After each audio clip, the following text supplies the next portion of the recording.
తల్లి స్థూల రూపాన్ని కూడా పొందుతుంది భక్తుల యొక్క సౌకర్యార్థం. అదే కామాక్షి స్వరూపం. ఆ కామాక్షి స్వరూపం జలదనికటే, నల్లటి నీరు నిండిన మబ్బెలా ఉంటుందో ఆవిడ జుత్తు అలా ఉంది. జుత్తు అలా ఉంది అంటే ఆవిడ విరబోసుకుంటుందని కాదు. అమ్మవారు జుత్తు విరబోసుకోదు. అమ్మవారు ఏమిటి, అసలు ఎవరూ విరబోసుకోకూడదు. ప్రత్యేకించి స్త్రీ కేశపాశము చివరి భాగము జల్లుకుని ఉండరాదు అని శాస్త్రవాక్కు. కాబట్టి ఆవిడ ముడి వేసుకుంటుంది. కబరీబంధం అది మబ్బులా ఉంది. ఎందుకంత గొప్పదాంతో మొదలుపెట్టారు? జుట్టుతో మొదలు పెట్టడం ఏంటి? లోకంలో అత్యంత హేయమైన పదార్థముగా పరిగణింపబడేటటువంటిది జుట్టే. ఎందుకంటే మీరు భోజనం చేస్తుంటే వెంట్రుక వచ్చిందనుకోండి, ఇక తినకూడదు, ఉత్తరాపోసనం బట్టి లేచిపోవాలి. వెంట్రుక అంత హేయం. ఆ వెంట్రుకతో చెయ్యకూడని పనులు చాలా చేస్తూ ఉంటారు. అందుకే వెంట్రుక అంత హీనమైంది లేదు. పైగా వెంట్రుక చెమటతో కలిస్తే పేలు మొదలైనవి పుడతాయి, స్వేదజములు పుడతాయి అందులోంచి. అంత హేయమైనటువంటి వెంట్రుకలు ఏ ఉన్నాయో అవి పాపములకు స్థానములయ్యి ఉంటాయి. అందుకు వెంకటేశ్వర స్వామి వారికి తలనీలాలు ఇస్తారు. ఆయనకేమి ఇంతమందిని సృష్టించిన వాడికి ఆయనకేం వెంట్రుకలు తక్కువై కాదు. వెంట్రుకలు ఇచ్చేయడం అంటే తలనీలాలు ఇచ్చేశాడు అంటే పాపములను వదిలిపెట్టేశాడు అని. వేం కటతీతి ఇది వెంకట. వేం అంటే పాపం తీసేసిన వాడు వెంకటేశ్వరుడు. పాపములు వెంట్రుకలను ఆశ్రయించి ఉంటాయి కాబట్టి ఆ వెంట్రుకల్ని తీసేస్తే పాపములను పోగొట్టేసుకున్నాడు పరమేశ్వర సన్నిధానంలో. కాబట్టి ఆ వెంట్రుకల గురించి ప్రస్తావించారు ఎక్కడ.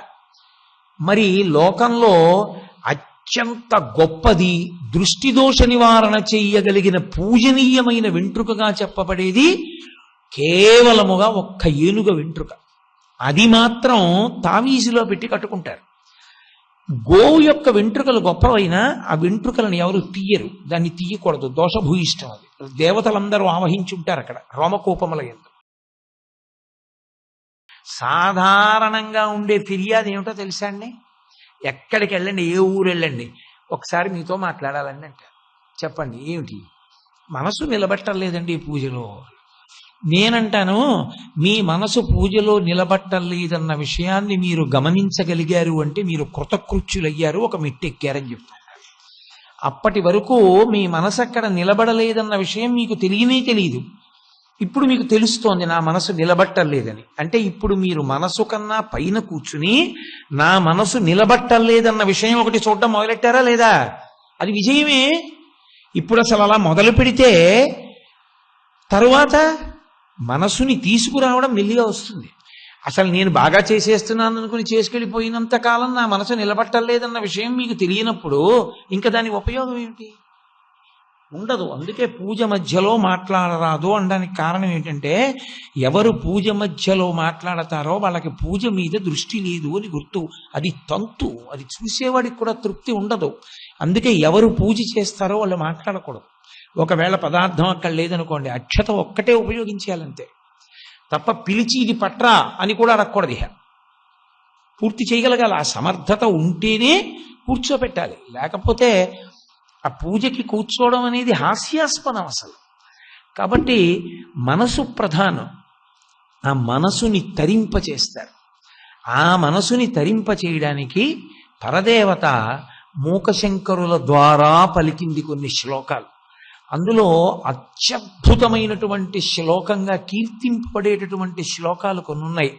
అవి శంకరాచార్యుల వారు చేశారు. కొన్ని శ్లోకాలు ఎంత అద్భుతంగా ఉంటాయంటే సంస్కృత భాష మీద ఆయనకి ఉన్న పట్టు వలన శంకరులు చేసిన పదప్రయోగానికి మీరు దాన్ని యథార్థ స్థితి తెలుసుకోవడానికి కొన్ని నెలలు శ్రమించాలి. ఒక్క మాట వేసి అంత ధ్యానం చేయించేస్తారు శంకరాచార్యుల వారు. సౌందర్యలహరిలో ఒక శ్లోకం ఉంది. అందులో సవ్యేతరకర గృహీతం రతిపతే అని ఉంది. సవ్యేతరకర గృహీతం, సవ్యము కాని చేత్తో పట్టుకున్నాడు అని. సవ్యం కాని చెయ్యి అంటే సవ్యం తెలిస్తే కదా సవ్యం కాని తెలిసేది. సవ్యం అంటే కూడా, సవ్యం అంటే ఎడమా. సవ్యంగా ఇవ్వరా అంటే కుడి చేత్తో ఇస్తాం. దేవాలయానికి వెళ్ళి సవ్య ప్రదక్షిణం అంటే ఎడంగా పెడతాం. మరి అప్పుడు ఎడమ కుడా? ఎడమైతే ఎడమ కానిది కుడి, కుడి అయితే కుడి కానిది ఎడమ. సవ్యం అని శంకరులు అంటలేదు, సవ్యేతరం అంటున్నారు. కుడి చేత్తో పట్టుకున్నాడా ఎడం చేత్తో పట్టుకున్నాడా మన్మధుడు? అదొక్కటి ఖచ్చితంగా శ్లోకంలో ఏం చెప్పారో పట్టుకోవాలంటే, నేను మీకు నిజం చెప్తున్నాను, మీరు నేల మీద కూర్చుని ఓ శుద్ధము కట్టుకుని బొమ్మ వేయడం మొదలెట్టాలి. నేను అమలాపురంలో ఒకసారి ఆ శ్లోకం మీద ఉపన్యాసం చెప్తే నేను తెల్లబోయాను. 8వ తరగతి చదువుకుంటున్న పిల్లాడు ఆ రాత్రంతా కలిపి ఒక చార్ట్ మీద బోర్డు బొమ్మ వేసి తీసుకొచ్చాడు. ఇదిగోనండి ఇలా పట్టుకుంటాడు. పెద్దవాళ్ళు పట్టుకోలేకపోయారు, కానీ ఆ పిల్లవాడు అద్భుతంగా గీసి పట్టుకొచ్చాడు. నేను పొంగిపోయాను. శంకరాచార్య స్వామి వారి యొక్క అనుగ్రహాన్ని పొందాడు, పట్టుకోగలిగాడు. అంటే మనసు నిలబడిందని గుర్తు. ఆ మనసు దాన్ని పట్టుకోవడానికి చేసే ప్రయత్నం తపస్సు. అందుకే మీరు చూడండి, తెలియని దాన్ని పట్టుకునే ప్రయత్నం చేశారనుకోండి, ఆజ్ఞాచక్రం మీదకి దృష్టి నిలబడుతుంది. అందుకే మీ ప్రయత్నం లేకుండా 2 కళ్ళు మూసి భ్రుకుటి ముడివేసి భ్రూమధ్యమునందు చూస్తారు, అది ఏమిటో తెలుసుకోవడానికి. అదే ధ్యానం, అదే తపస్సు. దీన్ని చేయించడానికి ప్రయత్నం చేసింది అమ్మవారు మూకశంకరుల ద్వారా. అందులో ఒక శ్లోకంలో అంటుంది, తామ్రాంభోజం జలద నికటే తత్ర బంధూక పుష్పం తస్మిన్మల్లీ కుసుమ సుషమాం తత్ర వీణానినాదం వ్యావృణ్వానా సుకృతలహరీ కాపి కాంచీనగర్యా ఐశానీశామృతతరా అంటూ ఆ తల్లి ఐంద్రజాలం, ఆవిడ ఇంద్రజాలం చేసింది అన్నారు. ఇంద్రజాలం అంటే ఏ వస్తువు అక్కడ లేదో ఆ లేని వస్తువు ఉన్నట్లుగా కనపడేటట్టు చేయడం. కలయతితరాం, ఆవిడ చాలా గొప్పగా చూపించింది అన్నారు. అందులో అలా లేనిది ఉన్నట్టుగా చూపించినది ఏది అంటే తామ్రాంభోజం జలద నికటే. జలద నికటే అంటే మేఘం. మేఘం ఎలా ఉంటుంది? నల్లగా ఉంటుంది. ఒక చోట ఒక నల్లని మేఘం ఉందిట. ఆ నల్లని మేఘంలో ఎర్రని తామర పువ్వు పూసింది. పూస్తుందా ఎక్కడైనా లోకల్లో అలా? తామర పువ్వు ఎక్కడ పూస్తుంది? కొలనులో పూస్తుంది. మూకశంకరులు అంటున్నారంటే అమ్మవారు అంటోంది తామ్రాంభోజం జలద నికటే. ఒక నల్లని మేఘం ఉండి నల్లని మేఘంలో ఎర్రని కలువ పువ్వు ఉంది. అందులో మళ్ళీ తత్ర బంధూక పుష్పం, మళ్ళీ ఆ నల్లని మేఘంలో ఉన్నటువంటి కలువ పువ్వు లోపల ఒక మంకిన పువ్వు ఉంది. అసలు అలా ఉంటుందా? అసలు అలా సాధ్యమా లోకంలో? అసలు పువ్వులో పువ్వు తనంత తానుగా రాదు. మీరేదో మందార పువ్వులో మల్లె పువ్వు పెట్టానన్నారనుకోండి, సరే ఉండొచ్చు, అవకాశం ఉండొచ్చు. కానీ ఎక్కడైనా మందార చెట్టుకో మందార పువ్వు పూస్తుంది, మల్లె చెట్టుకో మల్లె పువ్వు పూస్తుంది. అంతేగాని మందార చెట్టుకు పూసిన మందార పువ్వులో మల్లె పువ్వు ఉండదు. కానీ మూకశంకరులు అంటారు తామ్రాంభోజం జలద నికటే తత్ర బంధూక పుష్పం. నల్లని మేఘంలో ఎర్రని కలువ, ఎర్రని కలువలో ఎర్రని మంకెన పువ్వు ఉంది. మళ్ళీ ఆ ఎర్రని మంకెన పువ్వులో తస్మిన్మల్లీ కుసుమ సుషమాం, అందులోంచి మల్లె పువ్వు యొక్క కాంతి పైకొస్తోంది. అదేమిటి? అసలు నల్లమబ్బు ఏమిటి? నల్లమబ్బులో ఎర్ర కలువేమిటి? ఎర్ర కలువులో మంకెన పువ్వు ఏమిటి? మంకెన పువ్వులోంచి తెల్లటి మల్లె పువ్వు కాంతి రావడం ఏమిటి? అసంభవం కదా ఇవన్నీ. ఎర్రని కలువలో మంకెన పువ్వు ఎర్రగా ఉంటుంది, బాగా ఎర్రగా ఉంటుంది మంకెన పువ్వు. ఎర్ర కలువ అలా ఉండదు. ఎర్ర కలువ మీరు ఎప్పుడైనా బాగా చూస్తే రేకుల మొదళ్ల యందు కొంచెం తెలుపుతనం ఉంటుంది. అందులో మంకెన పువ్వు పెడితే మంకెన పువ్వు నిత్తుర్లో ఉంటుంది, అంత ఎర్రగా ఉంటుంది. దానిలోంచి ఎర్రటి కాంతులు రావాలి. కానీ తస్మిన్మల్లీ కుసుమ సుషమాం, అందులోంచి తెల్లని మల్లె పువ్వు యొక్క కాంతి వస్తోంది. సంభవం అసలు ఒక్కనాటికి కుదరదు. పైగా తత్ర వీణా నినాదం, అందులోంచి వీణ యొక్క శబ్దం వినపడుతోంది.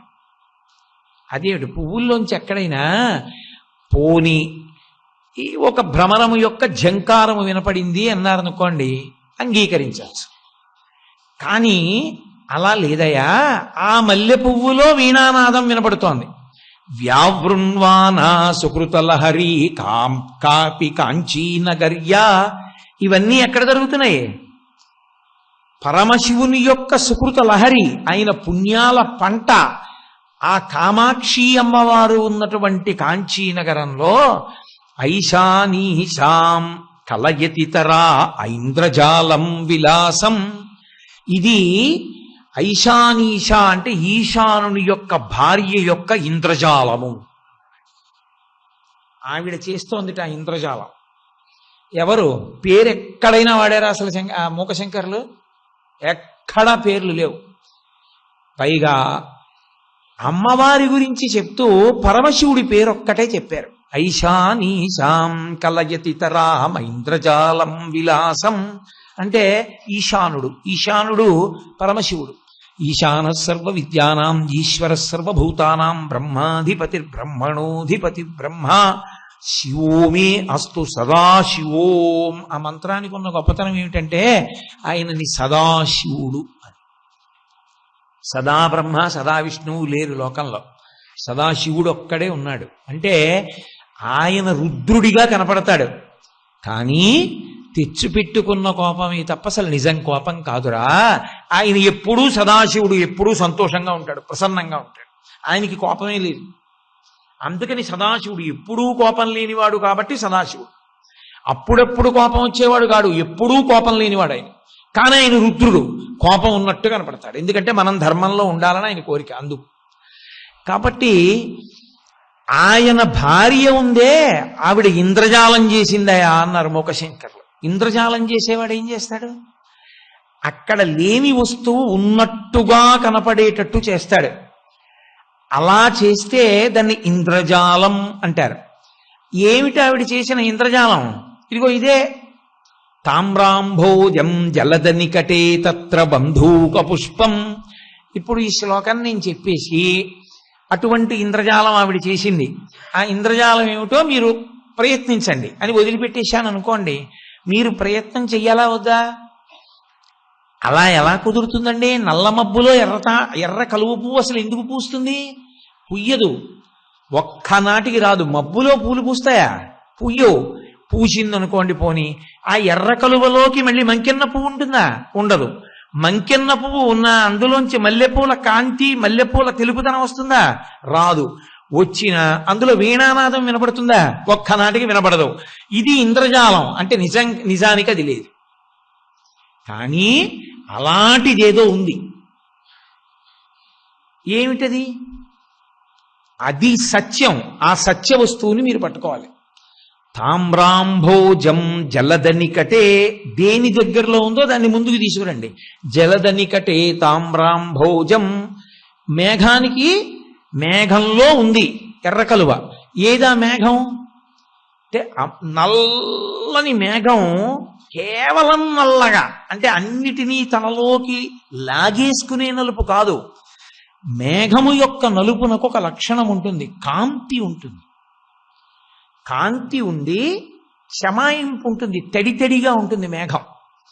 తడితడిగా ఉండి చాలా అందంగా ఉండి కారుణ్యం ఉండి అది వర్షిస్తుంది. దానికి లక్షణం ఉంటుంది, అది నీళ్లని వర్షిస్తుంది. శరత్కాల మేఘం వర్షించదు, కానీ వానాకాలంలో వచ్చే నల్లమబ్బు వర్షిస్తుంది. కాంతితో కూడినదై ఉంటుంది. అలా అమ్మవారి విషయంలో నల్లగా ఉండేది ఇది కాంతితో. ఆమె కబరీబంధం, ఆమె జుత్తు. అంటే తామ్రాంభోజం, అమ్మవారిని చూసిన వాడికిట అమ్మవారి కబరీబంధం చూస్తే జుత్తు ముందే ఏమనిపించింది? నల్ల మబ్బులా కనపడిందిట ఆ జుత్తు. ఎందుకు మూకశంకరుల శ్లోకం అలా మొదలుపెట్టారు అంటే, అమ్మవారి శరీరము మంత్రస్వరూపం, అమ్మవారి శరీరము అక్షర సమామ్నాయ స్వరూపం. ఆదిక్షాంత సమస్త వర్ణనకరి శంభుప్రియే శాంకరి మొన్న చెప్పే కదూ. ఆ తల్లి స్థూల రూపాన్ని కూడా పొందుతుంది భక్తుల యొక్క సౌకర్యార్థం. అదే కామాక్షి స్వరూపం. ఆ కామాక్షి స్వరూపం జలద నికటే, నల్లటి నీరు నిండిన మబ్బెలా ఉంటుందో ఆవిడ జుత్తు అలా ఉంది. జుత్తు అలా ఉంది అంటే ఆవిడ విరబోసుకుంటుందని కాదు. అమ్మవారు జుత్తు విరబోసుకోదు. అమ్మవారు ఏమిటి, అసలు ఎవరూ విరబోసుకోకూడదు. ప్రత్యేకించి స్త్రీ కేశపాశము చివరి భాగము జల్లుకుని ఉండరాదు అని శాస్త్రవాక్కు. కాబట్టి ఆవిడ ముడి వేసుకుంటుంది. కబరీబంధం అది మబ్బులా ఉంది. ఎందుకంత గొప్పదాంతో మొదలుపెట్టారు? జుట్టుతో మొదలు పెట్టడం ఏంటి? లోకంలో అత్యంత హేయమైన పదార్థముగా పరిగణింపబడేటటువంటిది జుట్టే. ఎందుకంటే మీరు భోజనం చేస్తుంటే వెంట్రుక వచ్చిందనుకోండి, ఇక తినకూడదు, ఉత్తరాపోసనం బట్టి లేచిపోవాలి. వెంట్రుక అంత హేయం. ఆ వెంట్రుకతో చెయ్యకూడని పనులు చాలా చేస్తూ ఉంటారు. అందుకే వెంట్రుక అంత హీనమైంది లేదు. పైగా వెంట్రుక చెమటతో కలిస్తే పేలు మొదలైనవి పుడతాయి, స్వేదజములు పుడతాయి అందులోంచి. అంత హేయమైనటువంటి వెంట్రుకలు ఏ ఉన్నాయో అవి పాపములకు స్థానములయ్యి ఉంటాయి. అందుకు వెంకటేశ్వర స్వామి వారికి తలనీలాలు ఇస్తారు. ఆయనకేమి ఇంతమందిని సృష్టించిన వాడికి ఆయనకేం వెంట్రుకలు తక్కువై కాదు. వెంట్రుకలు ఇచ్చేయడం అంటే తలనీలాలు ఇచ్చేశాడు అంటే పాపములను వదిలిపెట్టేశాడు అని. వేం కటతీతి ఇది వెంకట. వేం అంటే పాపం తీసేసిన వాడు వెంకటేశ్వరుడు. పాపములు వెంట్రుకలను ఆశ్రయించి ఉంటాయి కాబట్టి ఆ వెంట్రుకల్ని తీసేస్తే పాపములను పోగొట్టేసుకున్నాడు పరమేశ్వర సన్నిధానంలో. కాబట్టి ఆ వెంట్రుకల గురించి ప్రస్తావించారు ఎక్కడ. మరి లోకంలో అత్యంత గొప్పది, దృష్టిదోష నివారణ చెయ్యగలిగిన పూజనీయమైన వెంట్రుకగా చెప్పబడేది కేవలముగా ఒక్క ఏనుగ వెంట్రుక. అది మాత్రం తావీజులో పెట్టి కట్టుకుంటారు. గోవు యొక్క వెంట్రుకలు గొప్పవైనా ఆ వెంట్రుకలను ఎవరు తీయరు, దాన్ని తీయకూడదు, దోషభూయిష్టం. అది దేవతలందరూ ఆవహించుంటారు అక్కడ రోమకోపముల యందు. భగవతి కేశపాశం, అమ్మవారి యొక్క కబరీబంధం దర్శనం చేసి తీరాలి. ఎందుకో తెలుసా? ఎందుకు అమ్మవారి కేశపాశాన్ని మాత్రం చూసి తీరాలో శంకరాచార్యుల వారు సౌందర్యలహరిలో చెప్పారు. సౌందర్యలహరి శ్లోకాలన్నీ ఒకలా చేశారు శంకరులు. ఒకలా చేశారంటే ప్రధాన ప్రయోజనాన్ని ఆవిష్కరించడంలో మాత్రం వర్ణన ఫలితము ఒకలా వెడుతుంటాయి.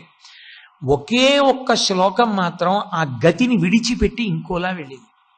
అసలు ముందు దాని ఫలితాన్ని చెప్పి తర్వాత వర్ణన చేశారు. ఆ శ్లోకం అమ్మవారి కబరీబంధం ఒక్కటే.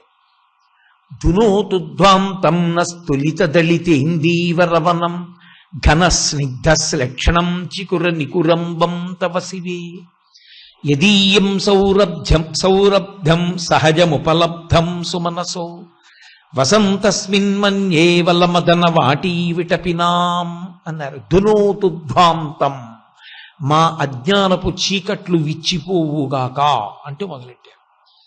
నల్లని కబరీబంధాన్ని ధ్యానం చేస్తే మన యొక్క చిమ్మ చీకట్లు, అజ్ఞానపు చీకట్లు విచ్చిపోతాయి. అమ్మవారి కబరీబంధానికి ఒక్కదానికే అంత శక్తి. లోకంలో ఏ ఇతర స్త్రీ కేశపాశము వంక పురుషుడు చూడకూడదు, అది వ్యామోహ కారణం. కాబట్టి ఎప్పుడూ చూడకూడదు. ఒకవేళ చూసినా మా తల్లి కామాక్షి కబరీబంధం అనాలి తప్ప అన్య స్త్రీ అన్న భావనతో కబరీబంధం వంక కానీ కేశపాశం వంక కానీ చూడకూడదు.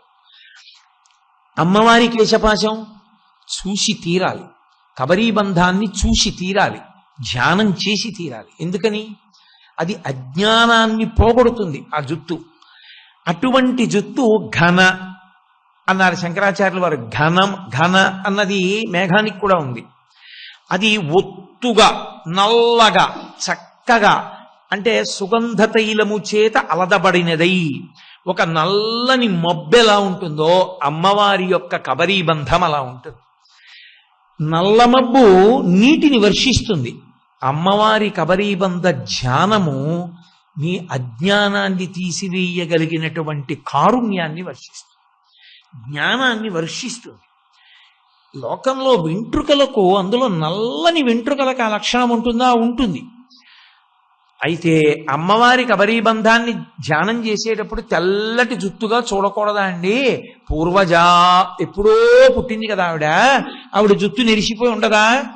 తెల్ల జుత్తు కింద ధ్యానం చేయకూడదా? చెయ్యకూడదు. అందుకే జలదనికటే. కారణం, ఆమె కాలాతీతురాలు, కాలమునకు లొంగిపోతాడని గుర్తు జుత్తు తెల్లబడ్డాం. కాలమునకు లొంగడని గుర్తు జుత్తు ఎప్పుడూ నల్లగా ఉంటాడు. అందుకే నిత్యయవ్వన. ఎలా ఉంటుంది నిత్యయవ్వనంలో? ఆమె కాలమునకు లొంగదు. అందుకే కాలము యొక్క గతిని చెప్పేవాళ్ళు సూర్యుడు చంద్రుడు. ఆ సూర్యచంద్రులు కదిలితే మన ఆయుర్దాయం అయిపోతుంది. కానీ అమ్మవారికి వాళ్ళిద్దరూ చెవి తాటంకములు, ఆభరణాలు. కాబట్టి ఆవిడ ఎందుకు లొంగుతుంది కాలగతికి? ఆవిడ లొంగదు. లొంగకుండా ఎప్పుడూ ఆవిడ అలాగే ఉంటుంది. ఎప్పుడూ అలాగే ఉండే తల్లి కనుక ఆవిడ తత్వం అర్థమైందని గుర్తు ఏమిటంటే ఆవిడ జుత్తుని నల్లగానే ధ్యానం చేయాలి. కాబట్టి జలదనికటే తత్ర బంధూక పుష్పం. ఆ నల్ల మబ్బులో ఎర్రటి కలువ ఉంది. అమ్మవారిని అరుణాం కరుణా తరంగితాక్షీం అని కదా మనం ధ్యానం చేస్తాం. ఎర్రగా ఉంటుంది అమ్మవారు. అమ్మవారు ఎర్రగా ఉంటుందంటే కామాక్షి నల్లగా ఉంటుంది. మరి ఎర్రగా ఎలా చెప్పారు? కామాక్షి రంగు నలుపు, పార్వతీదేవి నలుపు. అందుకే తండ్రి హిమవంతుడు ఆవిడకి కాళీ అని పేరు పెట్టుకున్నాడు. కాళీ ఆవిడ పేరు. అలాగే ఆమె నారాయణి, నారాయణుడు నలుపు, నారాయణి నలుపు. పార్వతీదేవి నల్లగా ఉంటుంది. కానీ మూకశంకరులు అంటున్నారు ఆమె ఎర్రగా ఉంటుందంటున్నారు. ఎందుకన్నారో తెలుసా? నేను మీతో మొట్టమొదటి రోజే మనవి చేశాను. శ్రీ విద్యా తంత్రంలో అమ్మవారి యొక్క పరిపూర్ణ స్వరూపం లలితాపరాభట్టారిక. ఆ లలితాపరాభట్టారిక స్వరూపమే కామాక్షి. అందుకే ఆయుధాల దగ్గర నుంచి అన్నీ అలాగే ఉంటాయి. కాబట్టి అటువంటి కామాక్షి స్వరూపం లలితాపరాభట్టారిక స్వరూపమే. లలితాపరాభట్టారిక ఎరుపు. ఎర్రగా ఉంటుంది అంటే అదేదో వ్యామోహం. ఆవిడ ఎర్రగా ఉంటుంది, ఆవిడ నల్లగా ఉండదు, లేకపోతే నల్లగా ఉంటుంది ఎర్రగా ఉండదు, రంగుల కోసం కాదు. ఎర్రగా ఉంటుంది అన్న మాటకు అర్థం ఏమిటో తెలుసా? విడిపోవడం ఎరుపు వలన విడిపోతారు, కలిసిపోవడం ఎరుపు వలన కలిసిపోతారు. అది ఎరుపు యొక్క లక్షణం. అందుకే ఇప్పటికీ లోకంలో ఎర్ర జెండాలు పట్టుకునే వాళ్ళందరూ మార్పు కోసం ఎర్ర జెండాలు పట్టుకున్నాం అంటుంటారు. ఎరుపు దేనికి గుర్తు అంటే మార్పునకు గుర్తు. ఏదా మార్పు? సోహం.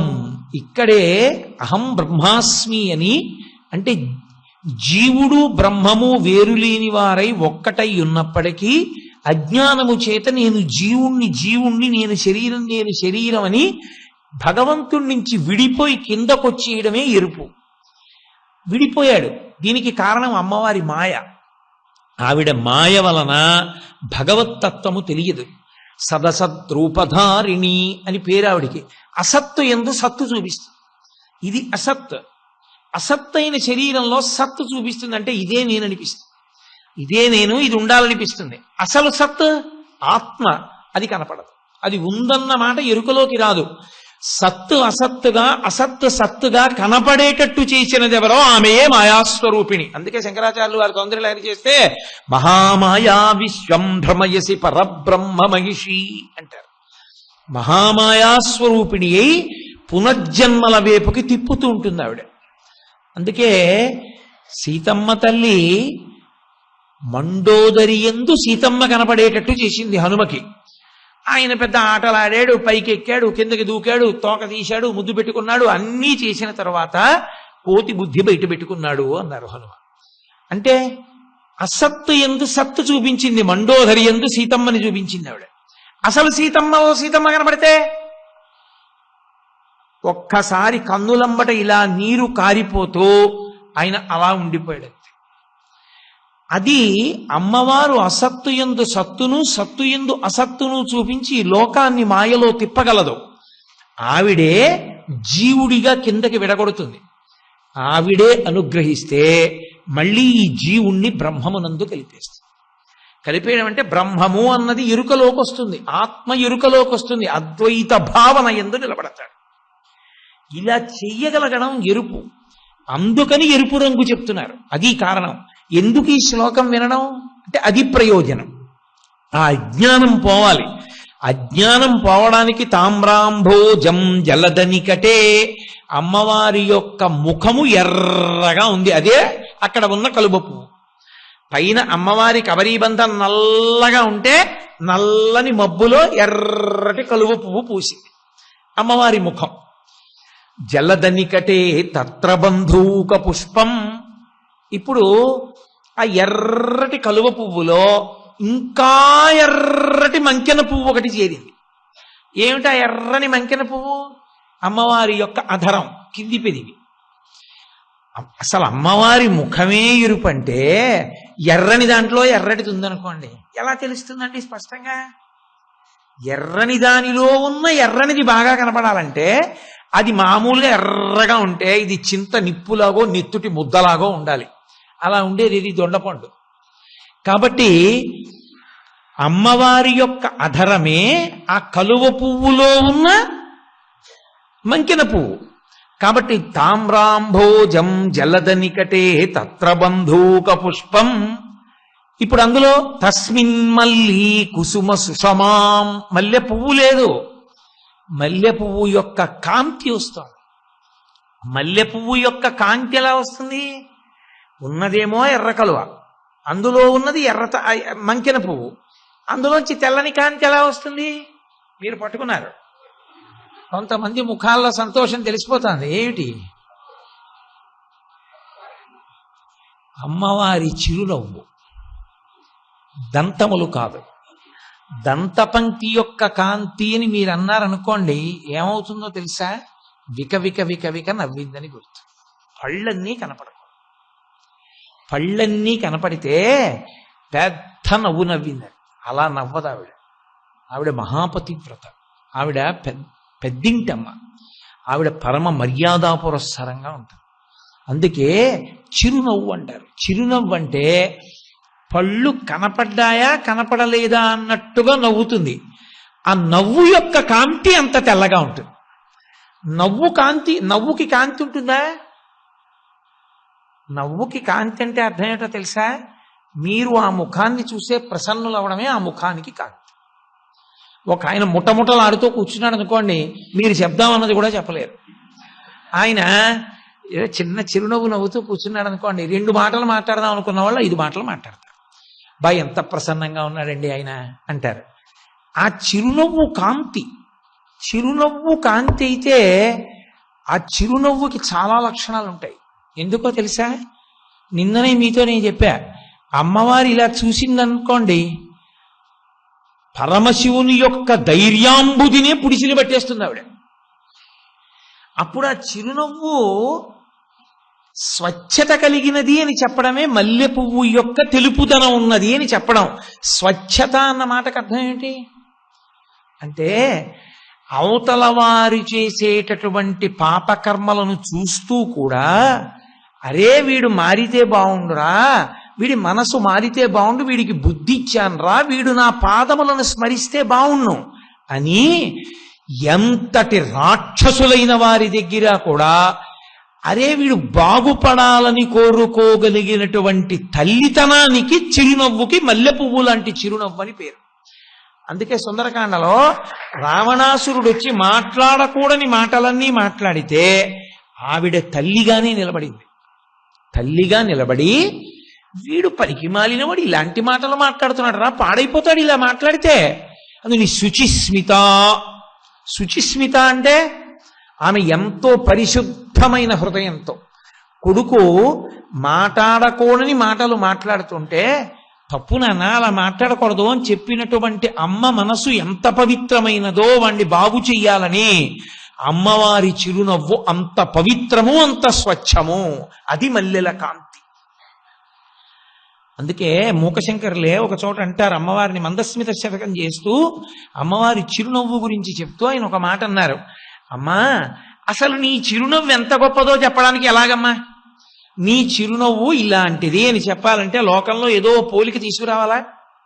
ఏదో పాలలా ఉంటుంది, పాలంత స్వచ్ఛంగా ఉంటుంది, మల్లె పువ్వు అంత స్వచ్ఛంగా ఉంటుంది, గంగమ్మ అంత స్వచ్ఛంగా ఉంటుంది, అంత పవిత్రంగా ఉంటుందని చెప్పాలా? చెప్దామంటే అని మూకశంకరులు అన్నారు మందస్మిత శతకంలో, పీయూషం కలుపీయతే సురజనైర్దుగ్ధాంబుధిర్మజ్జతే మాహేశైశ్చ జటాకలాపనిగళై మందాకినీ సహ్యతే. అమ్మా చిత్రం చూశావు? పీయూషం కలుపీయతే. పీయూషం అంటే అమృతం. అమ్మ నీ చిరునవ్వు అమృతంలా ఉంటుంది. అందామా? అమృతం చాలా గొప్పది, అమృతం తాగితే ఇక చావు ఉండదు. అమ్మవారి చిరునవ్వులోంచి వచ్చేటటువంటి ఆ జ్ఞానం, ఆ కారుణ్యం మనకు అందితే ఇక మళ్ళీ పుట్టి చావవలసిన అవసరం లేకుండా సంసార భ్రమణ పరితాపోపశమనాన్ని పొందుతాడు. కానీ అమ్మ అమృత భాండంతో అమృతంతో నీ చిరునవ్వుని పోలుద్దామంటే పీయూషం కలుపీయతే, అది రాహువు కేతువు లాంటి వాళ్ళు కూడా తాగేశారు దాన్ని. అలాంటి వాళ్ళు కూడా తాగేసినటువంటి అమృతంతో నీ చిరునవ్వుని ఎలా పోల్చనమ్మా? పోల్చలేను. పీయూషం కలుపీయతే సురజనైర్దుగ్ధాంబుధిర్మజ్యతే. పోన్లే పాల సముద్రం లాంటిది నీ చిరునవ్వు అందామా? పాల సముద్రంలోకి మందర పర్వతాన్ని దింపారు దేవతలు, రాక్షసులు. ఆ వాసుకిని చుట్టి అటు ఇటు పట్టుకుని చిలికారు. మరి ఓ పర్వతాన్ని తీసుకొచ్చి అందులో పెట్టి చిలుకుతుంటే ఆ పాల సముద్రం అటు ఇటు కెరటాలు, ఓహో పెద్ద అల్లరి ప్రారంభమైందా లేదా? ఆలాలవక్షణంలో పోతన గారు అంటారు భాగవతంలో, ఆ పాలవెల్లి లోపల అప్పటికప్పటికి మందరాగము తిరిగిన్ చప్పుడు నిండిన జండము చెప్పెడిదే మధుని చెవులు చిందరగొని అన్నారు. పెద్ద చప్పుడు, మందర పర్వతం అదంతా మట్టి పాలలో కలిసిపోయి వీళ్ళందరూ నిలబడి చిలికి ఆ పాల సముద్రం గొప్పతనం ఏందమ్మా? ఎవరు వెళ్ళలేరనడానికి. నీ చిరునవ్వుకి పాల సముద్రానికి పోలిక. నీ చిరునవ్వుని చిలకగలిగిన వాడు ఉన్నాడేంటి? పాల సముద్రాన్ని చిలికేశారమ్మా మందర పర్వతం పెట్టి. అమృతంతో పోలుద్దామంటే అబ్బో రాక్షసులు కూడా దాన్ని తాగేద్దామని కూర్చున్నారు. మోహిని వేషం కట్టి శ్రీ మహావిష్ణువు ఎంతో కష్టపడి దేవతలకే ఇద్దాం అనుకుంటే ఆఖరికి రాహువు కేతువు కూడా దాన్ని తాగేశారు. దేవతలు తాగేశారు. దేవతలేమి ఉండిపోతారేంటి? దేవతలు క్షీణే పుణ్యే మర్త్యలోకం విశంతి పుణ్యం అయిపోతే కింద పడిపోతారు. అమ్మవారి చిరునవ్వుని తాగినవాడు, అమ్మవారి చిరునవ్వుని చూడగలిగినవాడు మళ్ళీ పుడతాడేంటి? ఇంకా పుట్టడవు. కాబట్టి అమ్మ దేవతలు తాగిన అమృతానికి, నీ చిలకబడిన పాల సముద్రానికి, నీ చిరునవ్వుకి పోలిక ఎక్కడ చెప్పనమ్మా?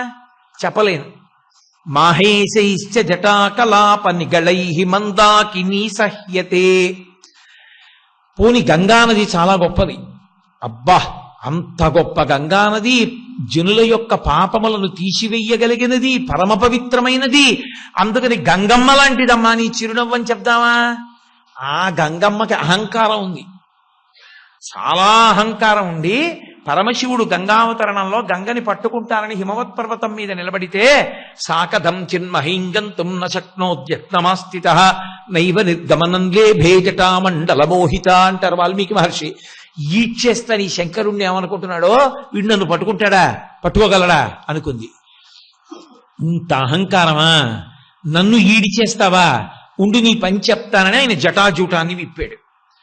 పడుతూనే ఉంది, చుక్క నీరు కింద పడ్డానికి వీలు లేకుండా. మాహేశైశ్చ జటాకలాప నిగళైః, ఆయన యొక్క జటలున్నాయే అవి ఇనప గొలుసుల్లా పట్టేశాయి గంగని. ఇప్పుడు ఏమైంది? అహంకారం ఉన్న గంగ కింద పళ్ళా ఉండిపోయింది. అప్పుడు మళ్ళీ భగీరథుడు ప్రార్థన చేశాడు, అప్పుడు వదిలిపెట్టాడు. కాబట్టి గంగమ్మతో పోలుద్దామంటే గంగకి అహంకారం ఉందమ్మా, శివుడు పట్టేశాడు. నీ చిరునవ్వుకి అహంకారం ఏమిటమ్మా? అది పరమశుద్ధము, పరమస్వచ్ఛము, లోకోద్ధారకము. అటువంటి చిరునవ్వుని నేను ఎలా చెప్తానమ్మా? చెప్పడం కుదరదు. కాబట్టి మాహేశైశ్చ జటాకలాప నిగళైః మందాకినీ సహ్యతే శీతాంశుర్పరిభూయ చేచ సమసా తస్మాదనేషాదృశీ. పోనీ చంద్రుడు చక్కగా అలా వెలిగిపోతూ ఉంటాడు కదా, చాలా అందంగా ఉంటాడు కదా, వెన్నెలలు కురిపిస్తూ ఉంటాడు కదా, చల్లగా ఉంటాడు కదా. కాబట్టి చంద్రుడితో పోలుద్దామంటే లోపల తమో బుద్ధి ఉన్నవాడు చంద్రుడు. ఎందుకని? గురుపత్ని అయినటువంటి బృహస్పతి భార్య తారని తన భార్యగా అనుభవించినవాడు. కాబట్టి మహాపాతకం చేసినటువంటి వాడు. అటువంటి చంద్రుడితోటి లోపల తమో సంబంధమైనటువంటి బుద్ధి కలిగినటువంటి వాడితో ఎలా పోలుస్తానమ్మా నీ చిరునవ్వుని? పోల్చలేను. పైగా ఆయనకి వృద్ధి క్షయము ఉన్నాయి, కళలకి తరుగుతూ ఉంటాడు, పెరుగుతూ ఉంటాడు. క్షయ వ్యాధి ఉంది ఆయనకి. దానికి నీ చిరునవ్వుకి పోలిక. పైగా రాహువు కేతువు పర్వదినాల్లో గ్రసిస్తూ ఉంటారు. నీ చిరునవ్వు గ్రసింపబడుతుందా? కాబట్టి అమ్మా నీ చిరునవ్వుతో పోలిక చెప్పడానికి నాకు వస్తువేం లేదు లోకంలో, అవతలమన్న నేను చెప్పలేను. నీ చిరునవ్వుకి నీ చిరునవ్వే సాటి, అంతే. దానికి లోకంలో వస్తువులకి పోలికలు ఎక్కడున్నాయమ్మా? చంద్రుడు పనికిరాడు, అమృతభాండం పనికిరాదు, పాలసముద్రం పనికిరాదు. ఈ సాక్షాత్తు దేవగంగ పనికిరాదు, ఇంక దేంతో పోల్చలేను. కాబట్టమ్మా, నీ యొక్క చిరునవ్వుకి పోలిక చెప్పడం అనేటటువంటిది లోకంలో ఏ వస్తువు చేత సంభవము కాదు. అంటే అమ్మవారి చిరునవ్వు అంత గొప్పగా ఉంటుంది, అంత స్వచ్ఛంగా ఉంటుంది, అంత ప్రకాశవంతంగా ఉంటుంది, అంత లోకోద్ధారకమై ఉంటుంది. అటువంటి చిరునవ్వు చూడగలిగిన వాడున్నాడే, వాడు అదృష్టవంతుడు. అమ్మవారి చిరునవ్వు చూడడం అంటే, ఆ తల్లి యొక్క చిరునవ్వు వంక చూడడం అంటే, నేను మీతో ఈ సందర్భంలో ఒక విషయం మనం చేయవలసి ఉంటుంది. పెద్దవాళ్ళు ఏం చెప్తారంటే, ధ్యానం చేసేటప్పుడు అమ్మవారి ముఖమండలాన్ని ధ్యానం చేయడం కష్టం అసలు. ఎందుకంటే అమ్మవారి ముఖమండలాన్ని అంతటినీ ధ్యానం చేయడం చాలా కష్టం. అమ్మవారి ముఖమండలాన్ని ధ్యానం చేయక్కర్లేదు, అమ్మవారి ముక్కుకి పెట్టుకున్నటువంటి నాసాభరణానికి ఉన్నటువంటి ముత్యం ఊపిరి పీల్చినప్పుడు లోపలికెళ్ళి ఇలా కొంచెం పైకొచ్చి కొంచెం లోపలికి ఎడుతూ ఉంటుంది. అసౌ నాసావంశస్తు హినగిరి వంశధ్వజపటి అంటారు.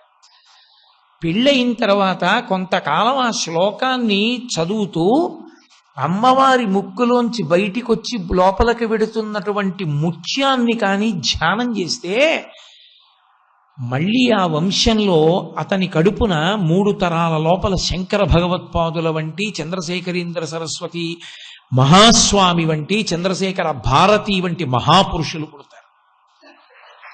అంటే అమ్మవారి ముక్కుకి పెట్టుకున్నటువంటి ముత్యం లోపలికెళ్ళి పైకి రావడం ధ్యానం చేస్తేనే అంత గొప్పదైతే, అమ్మవారి ముఖమండల ధ్యానం మాటలు కాదది. అందుకే శంకరాచార్యులు వాళ్ళ లలాటం లావణ్యజ్యుతి విమలం ఆభాతిత వయత్ అంటూ ప్రతిదానికి లలితా సహస్రనామ స్తోత్ర వ్యాఖ్యానమా అన్నట్టుగా శ్లోకాలు ఇచ్చారు, బీజాక్షర సంపుటీకరణం చేస్తూ. అంత గొప్ప ధ్యానయోగ్యము. పైగా మీకు ఇంకొక రహస్యం ఏమిటో తెలుసా?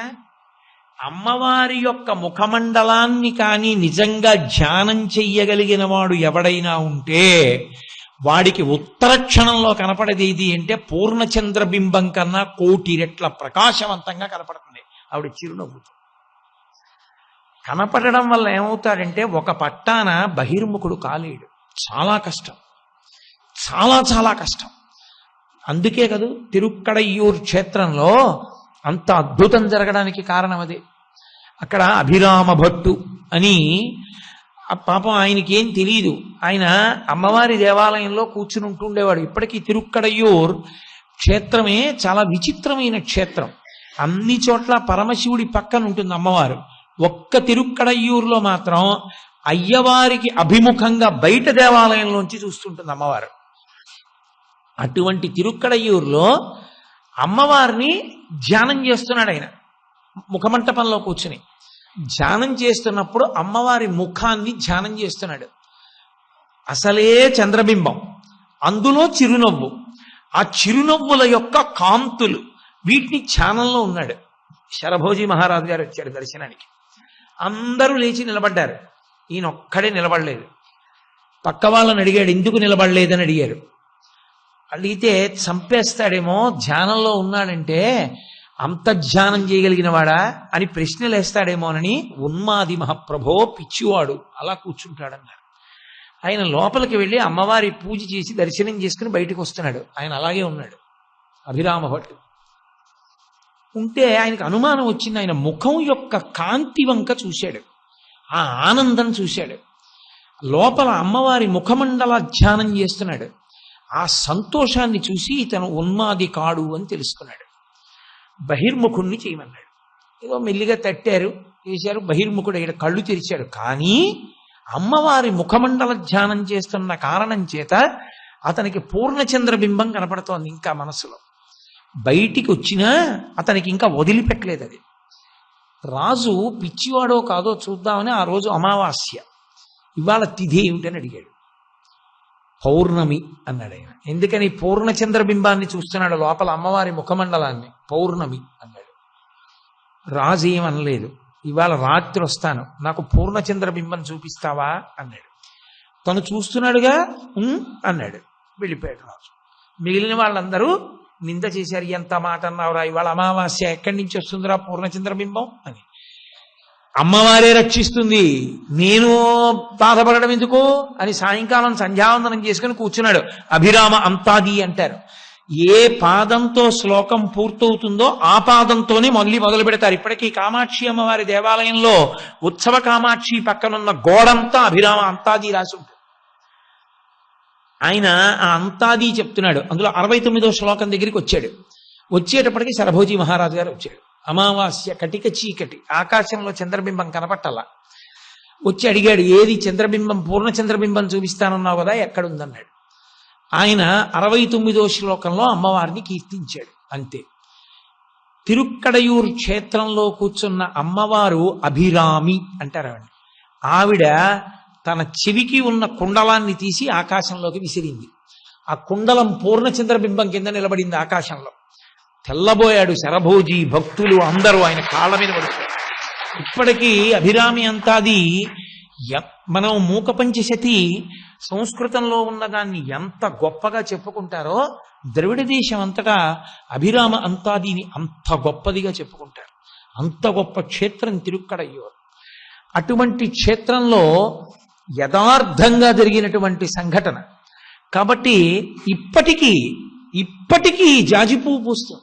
చిత్రం ఏంటో తెలుసా? దాని మొదలెక్కడుందో ఎవరికి తెలియదు. పైగా అగ్నికుండాలు పెట్టేసి ఉంటాయి. షష్ఠి పూర్తులు జరుగుతుంటాయి. అన్ని అగ్నికుండాలే. 365 రోజులు జాజి తీగ ఎట్నుంచి వెళ్ళిందో తెలియదు గోడ మీదకి. దాని మొదలెక్కడుందో తెలియదు. అన్ని అగ్నివీధులే. కానీ అది మాత్రం ప్రతిరోజు పూస్తుంది.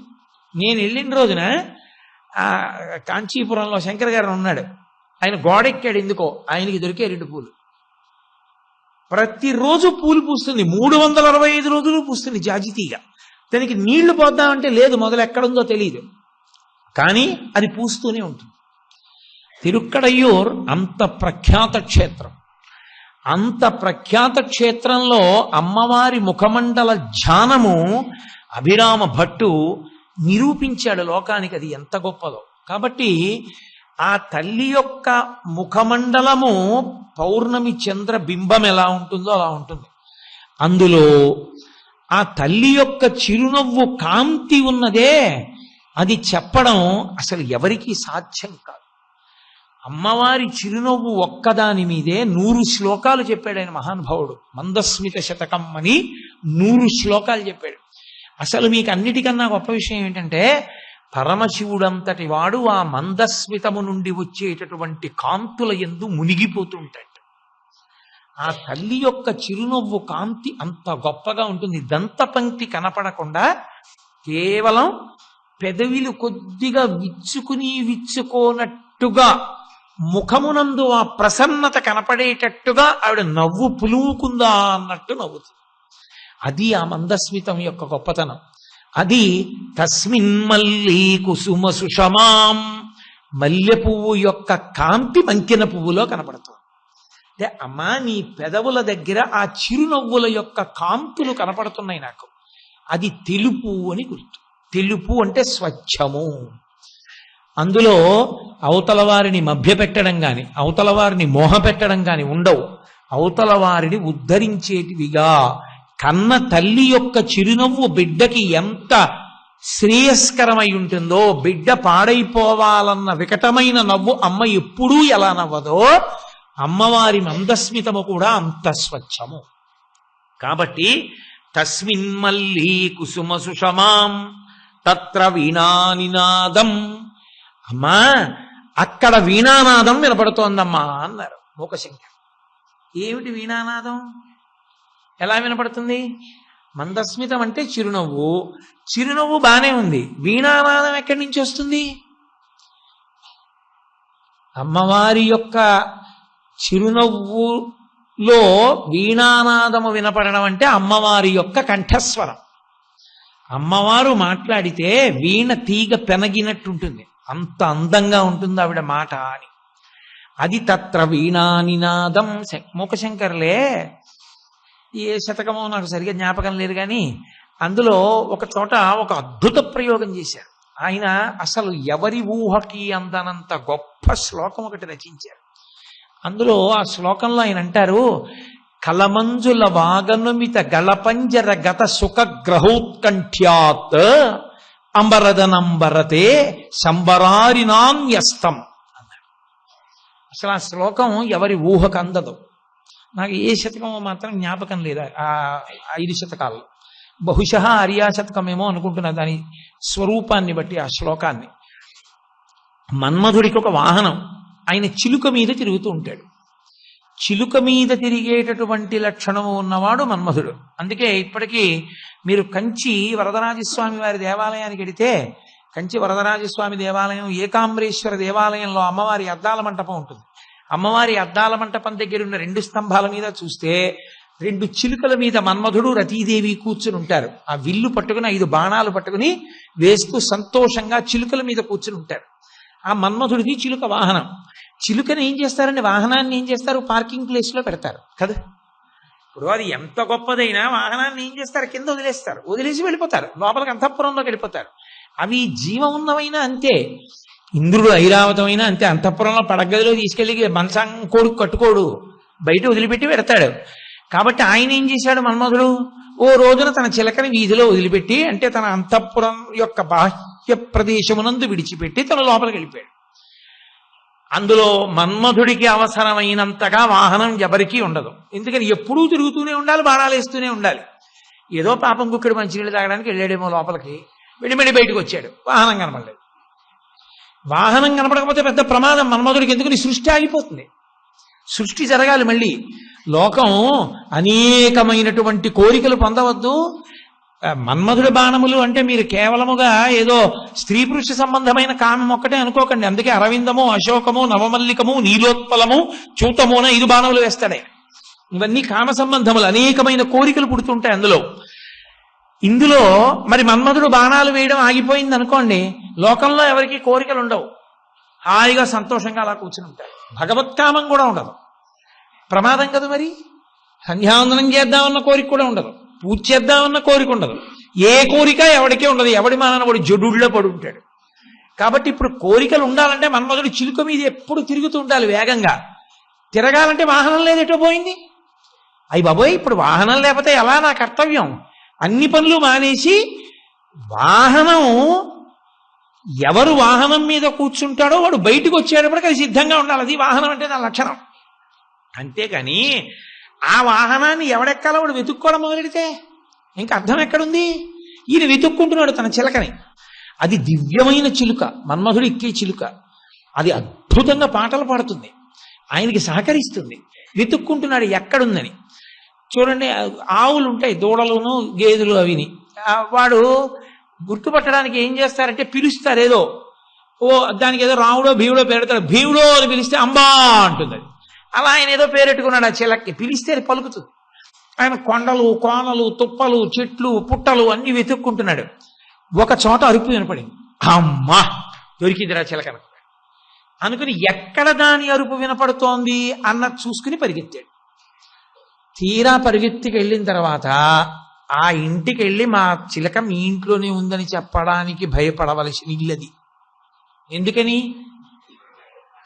అది పరదేవత యొక్క గృహం.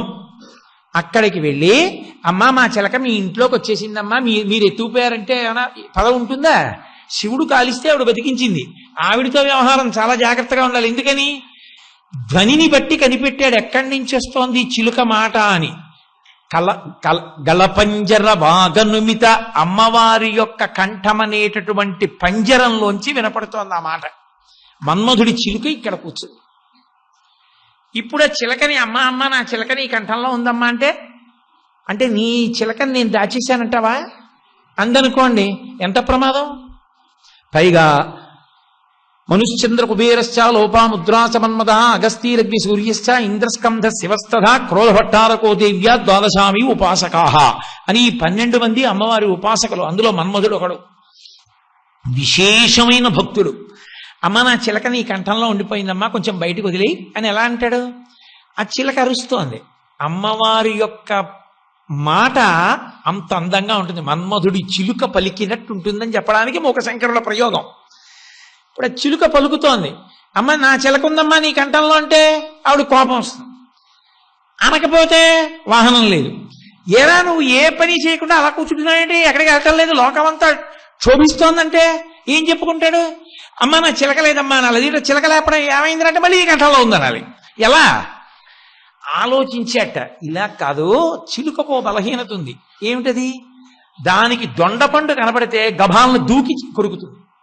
కాబట్టి ఒక ఎర్రగా ఆరముగ్గిన దొండపండు ఒకటి తీసుకెళ్ళి అక్కడ పెడతా అమ్మవారి నోటి దగ్గర, కంఠంలో ఉన్న చిలక బయటికి దూకేస్తుందని అమ్మవారి నోటి దగ్గర అని తెరిచినప్పుడు చిలక చూడాలని ఎర్ర దొండపండు పెట్టాట.